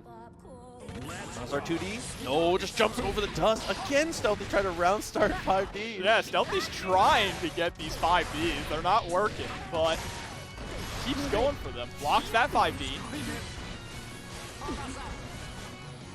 Just runs out of the corner. Does not want to hold that. Yeah, no reason to. Good dash away. Yurikov slow on the uptake to be able to get that anti-air, but still a huge life lead here. Here we go. We're going to get a disc set up. Goes to the mid. Cross through throw. No disc set up that time.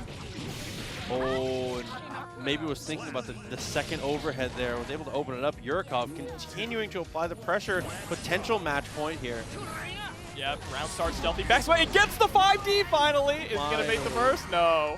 Yeah, the burst is able to come through. Still a huge loss there for Yurikov. He is just doing it again. He wants it. Your Stealthy is feeling these 5Ds.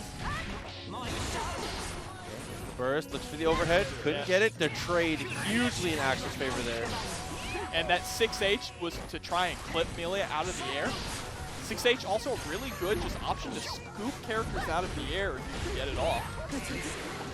Oh, YRC afterwards. Double overhead. Yep, doesn't block the second one. Stealthy YRC for himself. And gets the blue beat combo. A little bit more scaling. 2S. No follow-up on Renson. Just going to run full screen. Looking for any hit that he can here. Jumping slash. And gotta be careful. Nice block there.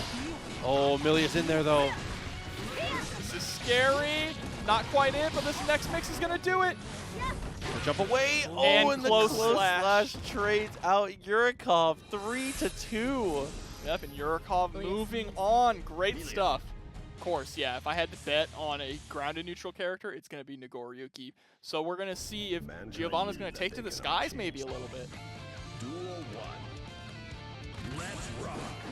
Round start 5K as always. There's that 2D I was trying to highlight here. Such a strong normal here from Giovanna. One of the best. It's so disjointed. Backdash again. Trying to play patient here. Gets the punish on the reversal with the bite. Oh, unfortunately, the catches the backdash with the close slash. The 2S isn't able to connect. Okay. 2-8, nothing to follow. TiredMage recognizing the situation here. Got a counter hit, had to burst because the risk gauge was maximum. Here we go with the PRC combo off of the 5K. The patience just to hold down back and wait.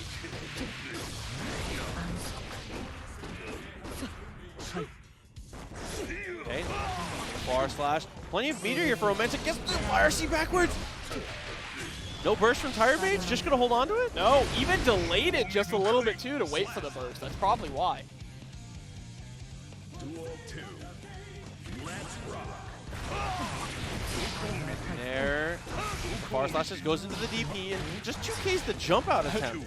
2Ks, but then does nothing after to go for the command clash. I like it. TiredMage just uses bite better than any other Nagoriyuki. I have not seen Nagoriyuki use bite as well as TiredMage. Okay. Nice follow up. Knocks him out with 6H. Another command throw.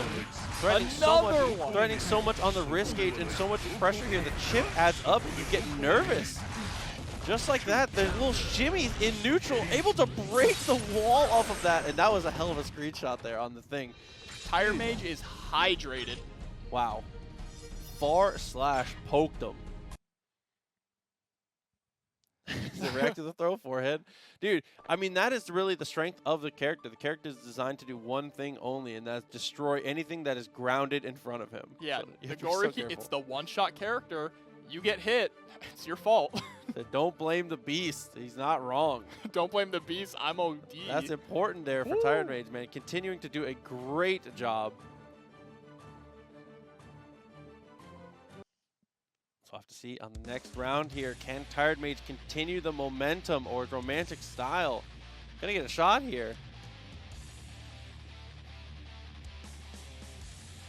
Yeah, TiredMage just really showing off his skill in neutral and how just layered his pressure is.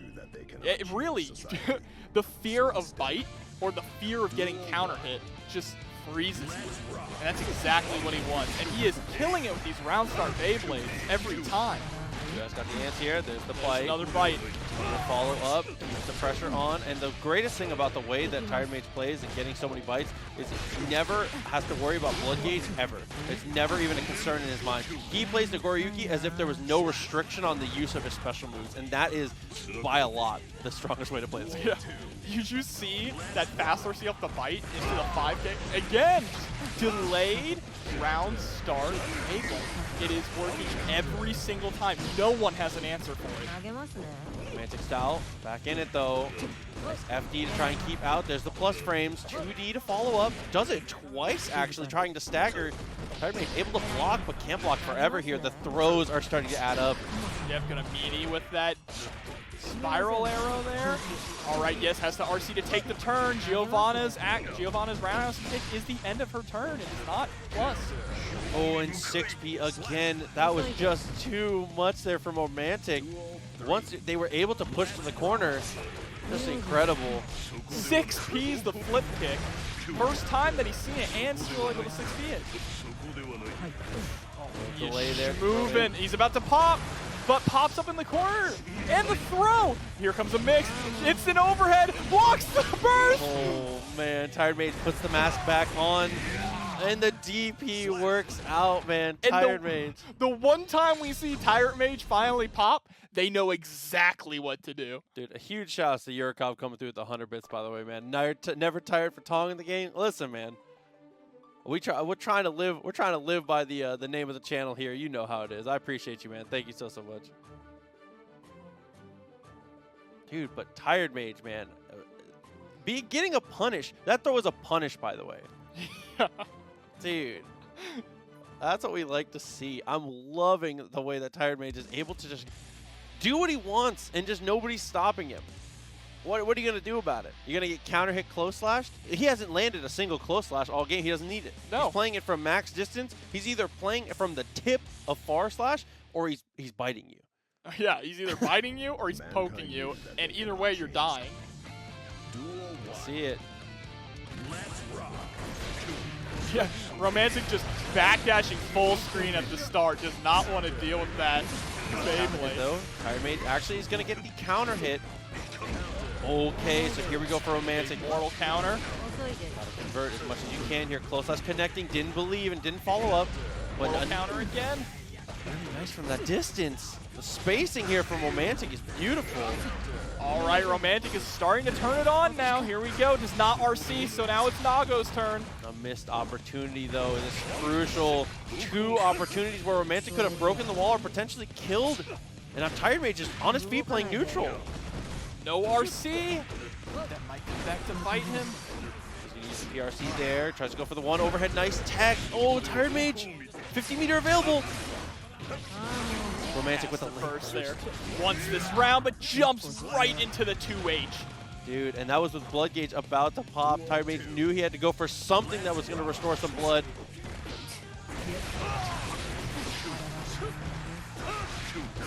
TiredMage just having perfect control of Nagoriyuki's normals here. Just see Romantic in the corner is just something that's commonly happening in this match. But this time, oh no! From max distance, half your life already deleted. Gotta be careful. And again, that's it. Again, TiredMage is able to swing out and get those counter hits 3-0 in favor of Nagoriyuki. Yeah, if you get hit by a counter hit 5H, your life's over. They have really not a lot to do there. Great spacing on those, man. And that is, it's gonna be Axel. Axel is going to be the pick here. So it's going to be the counter pick here to Axel. This is certainly a better matchup here. I agree. This is a better matchup. I didn't even know Yurikov had an Axel, so this is going to be interesting. The Axel army pulling through. Dude, there's been so many Axels lately, and I'm living for it. I really like it. He deserves it after being trash in Exert. I love it. Hey, listen. All right, here we go. Oh, round start trades with the DP. I'm Rock has been looked very consistent in this matchup so far tonight. There's the air throw, though. Yurikov leaning into it. Certainly a different flavor of Axel here so far. Another air throw. Yurikov is not scared to just run in and contest. Oh, and a throw to boot. Oh, and puts the brakes on him. Dude, I am Rock. Kind of deer in the headlights there after the command throw. Yurikov looking very strong. Yeah, I mean, when your first run through gets thrown, that has to shake you a little bit. And another command grab. Yurikov playing a really solid Axel game here. Yeah, damage really starting to add up. Looking for the air throw. The confidence just run across the screen against Leo and look for the air throw like that. We are sitting close to a perfect here. Oh, the 5H OTG into command grab again. Yeah, he had plenty of meter to actually convert that first command throw, but instead he said, nah, let's just do it again. He didn't want to risk the burst, I believe. Yeah, so true. Didn't even want to. We're not going to show any one vision, any new stuff off. We had a lot of that last week. It was very cool to see. Oh, the one vision buff is great. But that was a quick, decisive first game from Yurikov here. Yeah, Yurikov looking very, very strong. I am Rock. Gotta adjust and fast. We've seen him adjust to Axels already twice today, I believe. So no stranger to the matchup and no stranger to making the adjustments required. But Yurikov already playing a different kind of Axel. None of the other Axels would run up and contest him in the air like that. So we'll have to see what they do in the second game. Duel 1. Let's rock. Ground start nothing. I like the way to chill. Yeah, patience for both players. Flash flash after that goes straight into Snail just in neutral as a poke. Oh, Gold Burst tries to go for the command grab, not quite able to get it. Yeah, Gold Burst is very, very good in positions like that. There are common throw spots. All right, this is RemiCeleste's chance. He's got Yurikov right where he wants him. Off the trade, there's the YRC. Yurikov got to get out of this corner. RemiCeleste still has burst available on 50 meter. Oh, and what an answer, but the burst is there. RemiCeleste is going to try and hero this one. This is going to be a wall break here. Gonna get that positive bonus, but Yurikov is back to mid-screen. This is where Axel likes to be. Another good follow-up, able to block the 6K. Nice FD. Oh, and the air-to-air is just so clean. The meter is adding up, though. RemiCeleste, full bar. Oh, the BRC just to get hit. Oh, and then hits him right afterwards, too. Yurikov once again. Get round start Rainwater, create some space and throw out a button. Deep run in with the throw. Oh, and the command throw to boot. Yurikov just making all the right choices. Tries to go for the pull in. Doesn't need it though, just jumps over the run through. Another run and throw. The double DP. The second cross up there, very strong from Rock. Oh, and that little micro step with the 2K again. With the throw, but it's all right. Gets the PRC. Gonna go ahead and, ooh, tries to go for the command grab again. Yurikov's feeling a little spicy. Didn't work out. There's still a burst available from RemiCeleste. It's gonna be a super. It's not quite gonna be enough to kill. But this is going to be an Oki situation. There's the option to run through, go overhead, goes for the run through option, and run through again. Yeah, the second run through looking so good there. Yurikov had meter, but wasn't willing to spend it.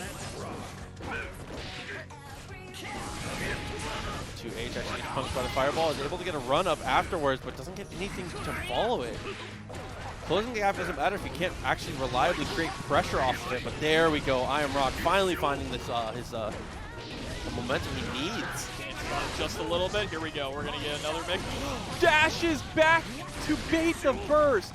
Beautiful stuff from RemiCeleste. Too far to get the whiff punish though. Oh no, and Yurikov all of a sudden is very in this. Yurikov opting not to go for Renson to just throw out the command grab is so interesting. I'm stealing it. The far slash, there's a connection, and that's an easy confirm from there. RemiCeleste evening it back up. And Yurikov, oh man. I think in some of these situations, it's more the, he's picking like really options you don't see quite often as someone who doesn't main Axel, right? They have like very different ideas of how to play the character. Yeah, that dropping after the 6K straight into command grab is something I really have not seen from Axel players. Yeah. It's just, it takes a Millia player to be like, how can I turn this full screen zoning into a mix-up? Right. Respectable stuff. So it continues forward 1-1. It was feeling very, I think hopeless is the word. RemiCeleste was looking kind of lost in that first game, but has made incredible adjustments at an alarming pace to bring this to 1-1. Well, that's what it takes to get to loser semis, you know, especially in a tournament stacked like this. It takes that adjustment. Extra 5K is actually low profile there by the 2K from Yurikov. Yeah, Axel, normal sized character, it ain't going to work out on him. With that follow-up, 50 meter available. Yurikov is looking so good here. Goes for the air throw once again. Is not letting him escape for a second. Is Axel a grappler? It's starting to look like it. I feel like Axel might be the best grappler in the game here. Hey, he's got a full screen command grab. Who else has that? Oh, Gold Burst attempt and throws. Okay, throws the run through. This is the momentum you need. Goes to OTG and backs off. Wants that sweet range where Axel plays best. But RemiCeleste pushes him all the way to the other corner. He's going to take the turn. My favorite combo in Guilty Gear. JP, baby. Back again, steal it back again. Dude, getting so much mileage out of the heavy fireball here. Yurikov not really having an answer, but there's the throw, so this could be the momentum changer. Double DP again, and thrown. Those double DPs are working for RemiCeleste. Gotta be really careful about how you go for these. That was quite the conversion from that distance. No burst available for Yurikov yet. And he gets the wall break too. All right, bursts right away. Oh, you can kill off this. No, doesn't. Oh! Goes for Again. another one! Dude, it can kill off this too. No, didn't have the meter. Grabs him on his landing frames. Dude, 2-1. Yurikov doesn't spend the RC. I'm going to ask a question that I hope doesn't come off for him. Does he not know the combo? He hasn't RC'd. That was the round. He got it twice. Idea. It's It's scaring me a little bit. Let's here, keep though. it real. His neutral is nice. Oh, it's His neutral is incredible. hella nice. Yeah, missing the late confirms on the on those particular combos. Like we said, that's what it goes when it comes to these counter picks. I love the duality of man in the chat. Yeah, Axel. I hate Axel. Pressing on forward, Yurikov playing the sickest grappler Axel I've ever seen. Honestly and truly, I mean this in the most serious way. The way Yurikov is playing Axel is opening my third eye right now. Facing off against still, IronRock is looking good, but it's about finding these situations and punishing these throws. Like you said, the double DP has been a great thing. I want to see more of it. Oh, trades there with the 5P. And I also want to see more jump forwards when you avoid the command grab. Gotta really get in. Oh no, this is a bad spot for Axel. Yeah, there you go. You can interrupt the second hit. That's important to know. Yeah, not being able to let him use that RC to keep himself safe. Here we go, plus frames again. IronRock stealing the turn as much as possible. Goes for the heavy fireball. This time, no meter available for Yurikov. The risk gauge is so damn high. Yeah, any hit will kill off the first that high. But Yurikov able to push IronRock full screen.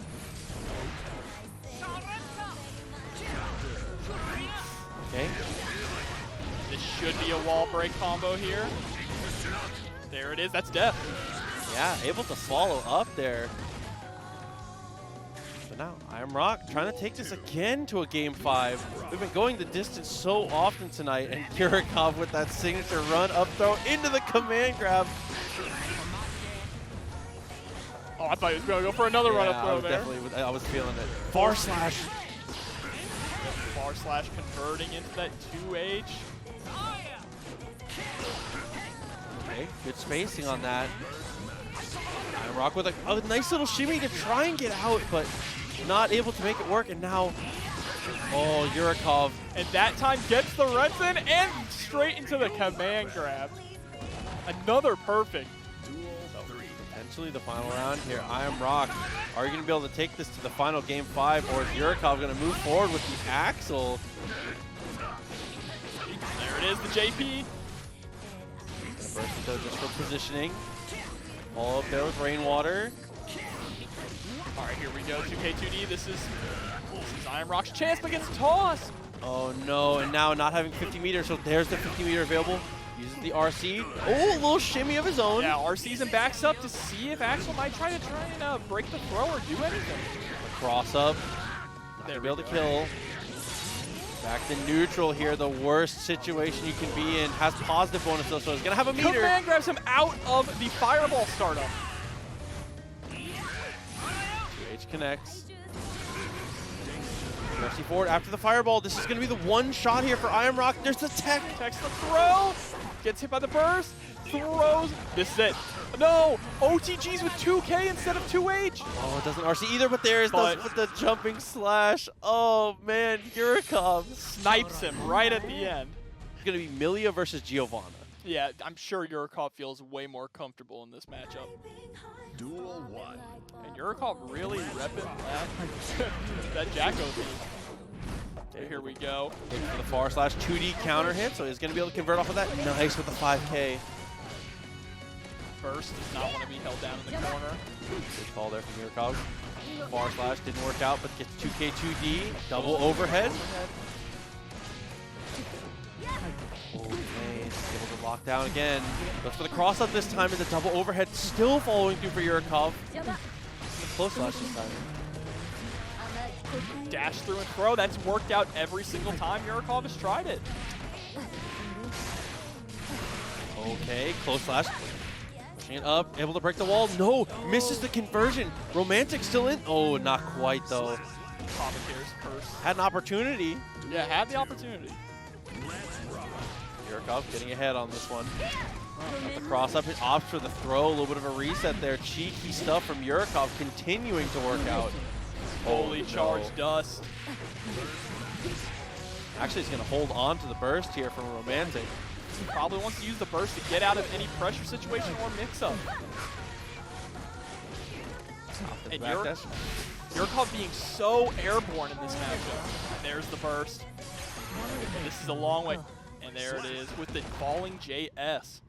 Yeah, Romantic from that distance wasn't really able to work anything out. Yurikov to great effect, spacing themselves out. If you're going to fall down on Giovanna like that, because she has such an orbital DP that specifically attacks right above her very well, spacing out from that kind of distance, from like that character length coming down with S, that's as good as it gets there from Yurikov. Really, really amazing spacing and button choice specifically. Shows the matchup knowledge, for sure.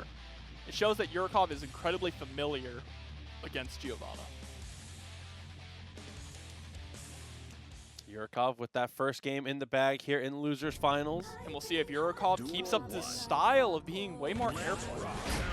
Okay, 6P off the round start for a counter hit. Oh, anti-air 2D. And this is gonna hurt. Here we go. Half the life gone there. Positive bonus for Romantic. Dashes forward into the far slash. Just looking for plus frames. Tries to go for the 6P, not quite doing it though. Okay, tried to utilize the buff there. Has full meter here for Romantic. Double overhead is dealt with. Oh, close slash to follow through though. Yep, gets caught trying to jump out. Close slash is so good for catching jump outs. Here we go, here's the positive bonus. Both players sitting on similar resources. Yeah, who's looking for BRC to try and get aggressive there. Burst after the double overhead reversal car from full screen. This might be death here. Breaks the wall. Yep, there it is. Compels to breaks the wall. Huge shouts to Team Cameron, by the way, coming through with the tier 1, man. Thank you so much, Team Cameron. Thank you very much. Okay, gets the throw, so Yurikov back in the driver's seat, gets that disc rolling. Romantic, nice blocks. And then stays active on offense straight afterwards. I like that. Yeah, Romantic unfortunately not able to get much going, just really blocking. But here we go. This is Romantic's opportunity. Gets the hard knockdown. Dash gets him close enough, but can get a follow-up there. Oh, the lazy jump in from Yurikov. I love that. Has been getting just the best amount of mileage out of that all the weekend. Okay, nice follow-up. Here we go. Tries to get the throw, but it's tech. Yurikov not able to get out of the corner just yet. There we go. Compels out of the corner. Kind of works out. There's the RC. Was looking for a burst. Didn't have one, though. Gonna get the wall bounce straight into super. This might kill. No! Oh. It switches sides. That's so unfortunate. That would have been the game. Still okay on the blocks, but the throw. Romantic. One more to do. A nice wake-up 5P. Wake up 5P and able to pick up with the 5K into the roundhouse. Dude, after the unlucky disaster there from Romantic, being able to keep yourself together and stay stable in that round is so strong, but Yurikov back in the driver's seat once again, forcing the burst out from Romantic. No, another heavy disc, 5D fully charged. This should kill. Not quite, just a sliver of health left. Oh, TK Bad Moon, look at him. I love the stare the Moon gives you when it finishes 2-0. Yurikov continuing the dominance. I have never seen Giovanna Super do exactly that before. That was a very odd situation. I actually have not seen that ever happen. Very odd situation for sure. I didn't know that was possible. Yeah, so with that Super sending to the other side, kind of odd, but Yurikov continues to march forward 2-0 now. Yurikov wants to get into grand finals. Needs that run back. We'll find out with round start. A lot of these round starts have come down to Yurikov's 6Ping options from Romantic. So we'll see if that trend continues here. Okay, able to hit with the light disc. Knocked out with a counter hit, but couldn't convert it fully. But dash up close slash, and he gets the burst. This gonna lead. Oh, goes for the OTG just for the run up. Low slash pressure. There's the overhead into RC, gets the wall break, and here we go. Positive bonus. Okay. Far hit, run up close slash again. Oh, in the car. Yurikov mixing it up so well with that 50-meter available. Potentially the final round here. Still having his burst available too. Yep, this is set point, but gets flipped. Yeah, definitely had to burst there. That would have been a wall break. Here we go, full carry to the corner. Backdash, create a little bit of space, see if that Millia will whiff anything. There we go, fast RC into the low, hard knockdown, plus frames. Yeah, fast RC into the low, so strong in those situations. Romantic getting the counter hit. Oh no, Yurikov. I got a feeling about something here. Close slash is working out very well. There's another knockdown. Yurikov not done yet. 50 meters still available, and okay, good contest. Yep, gets clipped by the 2K. Romantic backing up. I like that. Air dash backwards with a button. Trying to see if Millia will approach. Hopefully get a counter hit. That counter hit trade. Oh, just block on that, but still the plus frames come through. Magic trying to battle back into this, trying to take another game 5 situation potentially, but Yurikov, there's the burst. Gonna fight for this one. Yurikov dropping the Oki here. Double dash worked out, gets a counter hit in the reset, so now still plenty of meter available here for Romantic, but you have to be on your feet to get to use it. And there it is, just raw super. It's not gonna kill, but that is a great start. And then jump up air throw to take it. Okay, Romantic feeling a little confident there. I like that a lot, 2-1. Yeah, showing signs of life. Here we go. Dude, if there was ever a way to bring yourself back into this set, that is a great way to start it. It was really close at the end there, but Romantic was really able to pull it out. That wake up super, first time that they've done it this set. Sometimes you just have to throw it out. Yeah, and that's normally I'm an advocate of doing it early to let them know that you're willing to do it. The opposite is very, very true as well. Holding on to that reversal option for a very long time and then breaking it out in those clutch situations can be a super effective tactic. Okay, big trade. Romantic gets the better of it. Gets the burst out of Yurikov. Didn't want to deal with the situation. Wanted to be back on his feet. Yeah, that 6P trade definitely pushed Yurikov way too far towards the corner where they probably weren't comfortable being. 6P anti-air. Double overhead. Yurikov back to work. Oh, the side switch into the throw. 5K, 2D. Oh, and I like the confidence from Yurikov in that situation to not even throw a disc, just ran up with 5K knowing it was going to work. That was the 5K of a man who had already decided it was going to hit. Also gets picked up with the close slash, taking it all the way to the corner there with the delays. Gets the throw to follow up. Romantic 2 mix-ups away potentially from losing this set out. The overhead by Romantic's able to block it, blocks the other overhead again. Incredible blocking here by Romantic. And the burst available here. Flip kick does connect. Gets the safe jump afterwards. Changes sides. Here we go. Gonna throw in some of that throw game. 5H. Blocks the gold burst, but not able to punish it. Gonna YRC. Get off of me. Another attempt at the dash in. There's the cross up. Okay, one more touch will do it. Romantic blocking for his life here. Using FD to great effect. Pushes Yurikov into the corner now, trying to stay alive. Goes for the flip kick, and it does work out. Continuing up, but there's the low tech. Blocks the TK bad move. That is the first time Romantic has blocked it. Oh, but that's a jump in normal from Yurikov. Great spacing on that to know to go for it, and that is 3-1 in best of 1 Jacko Grand Finals. No, they're gonna play one game of Jacko versus Jacko here, so we're gonna have one game coming through. So let's find out how the first game goes here with the Jackos. What is this? Okay, so early on. They're trying to prove the superior Jacko. Yeah, Yurikov actually gets the burst out. Has his feet on the ground, but okay, another knockdown there from TiredMage and the cross up with the attack command. All right, Yurikov gets tossed. Here we go. Yurikov wakes up with throw. Yeah, if you see Jacko walk up to you with the minion in hand, might as well wake up with that throw. A great decision. Throw and immediately calls back the minion. Trying to check in the homie. That's going to be the kill for sure. And he summons a minion for attack command just to get the kill. We like that.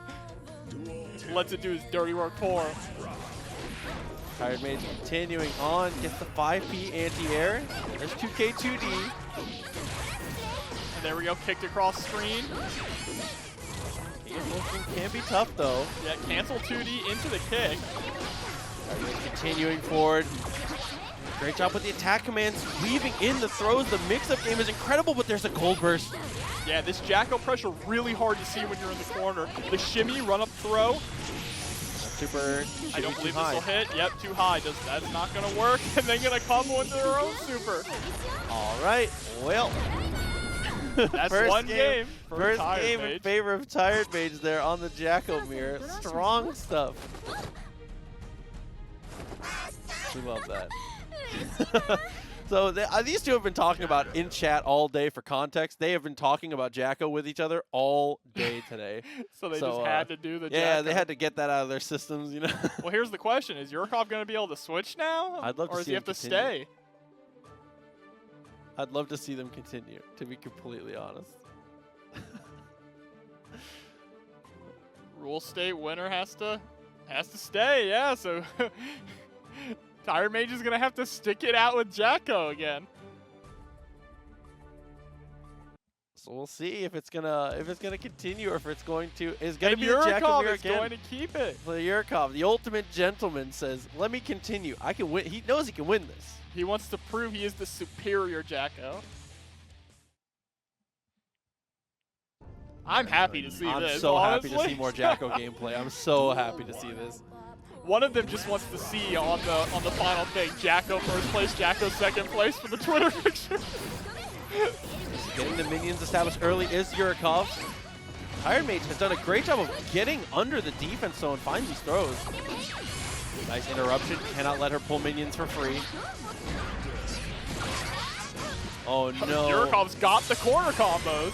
Oh, and with the damage done, meter already built up. Both players at just about full bar here. Oh, tries to go up for the air throw. That is bursted. Toss out the homie and get the hit. 2K2D attack command, a very solid thing, and you actually get a follow-up there with close slash if you're close enough. Already created, goes for the attack command, which actually puts him in the wrong direction. So now Yurikov has ended up in the corner. Yeah, but TiredMage putting the pressure. Here comes the minion summon, toss behind, switch sides. Hey, TiredMage off to the races here. Yurikov had the advantage, but that advantage is gone now. The super. Yep, Elysium driver, there it is.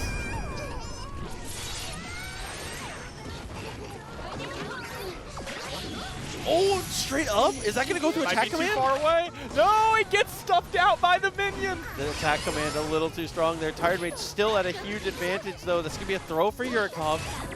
It's another knockdown. Tries to keep it same side. TiredMage just jumps out, not afraid of that mix-up at all. Oh, PRC gets the OTG. Not quite enough to kill. Kicks, sets two minions. Go.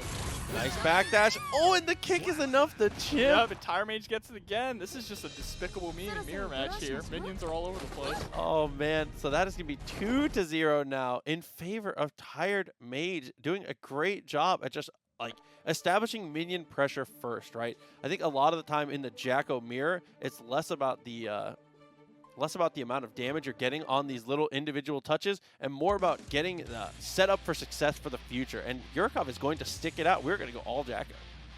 This is a full Jacko Grand Finals.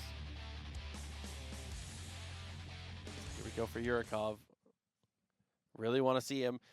Mankind Honestly, a lot of it has just been, a lot of the setups have been not as airtight as they should be. I think one of the first things you need to learn to punish in these is getting the punishes on the jumps. So Yeah. being able to stop the jump out. So, And you're seeing a lot of throwing, too. Yes. A lot of these mix-ups are just getting thrown. Oh, we're letting the intros rock, too, here. so let's see. And the Jacko theme. This is full Jacko. Continuing on here for TiredMage. 5P anti-air, very nice conversion, but couldn't get anything with the minion after. Oh, it's a little too far with the kick to kick the minion. Yeah. Just trying to keep it consistent where you can. PRC. See, God, I love Jacko's RC animation. Going for it though. Toss the minion full, it hits. Oh, use it to kill the other minion. Minion on minion violence. Oh, dude, the pawns in the game, a little difficult. So now, potential tournament point here for TiredMage. There's the cross-up. Yurikov's able to get the knockdown. Oh, the minion a little too far to do anything there. Couldn't get anything with the attack command from the homie. Gets the burst, though. Ooh, throwing the other minion actually destroys the one. So 3 minions out. Potentially look for a buff here. Okay, though. Yeah, not quite enough meter for the buff, but here we go. More minion pressure. Gonna YRC. Goes to the recall. Sets down a homie. Here we go. That throw is a big deal here. Spends the RC to get aggressive. Thrown out of the pressure, though. Yurikov looking good in this round. Might be able to close this one out. 2 minions already summoned. And that's gonna be it. Kicks one minion into the other and then does the command. Very smart finish there. So 1-1 on rounds here. TiredMage tournament point here coming from the winner's bracket. Check the minions here. Close slash. Able to be dealt with. Yep, that pressure is not tight enough. He's getting thrown back into the corner. And it's gonna be a wall break. Fully charged dust. Dash up FD there from TiredMage. Able to answer straight away. Yeah, with the anti-air close slash. You have meter available and gets to throw in the corner. Blocks Baits the burst. So this is a great situation here. One more touch will do it. And that is going to be it. TiredMage proves he is the superior Jacko and takes TNS.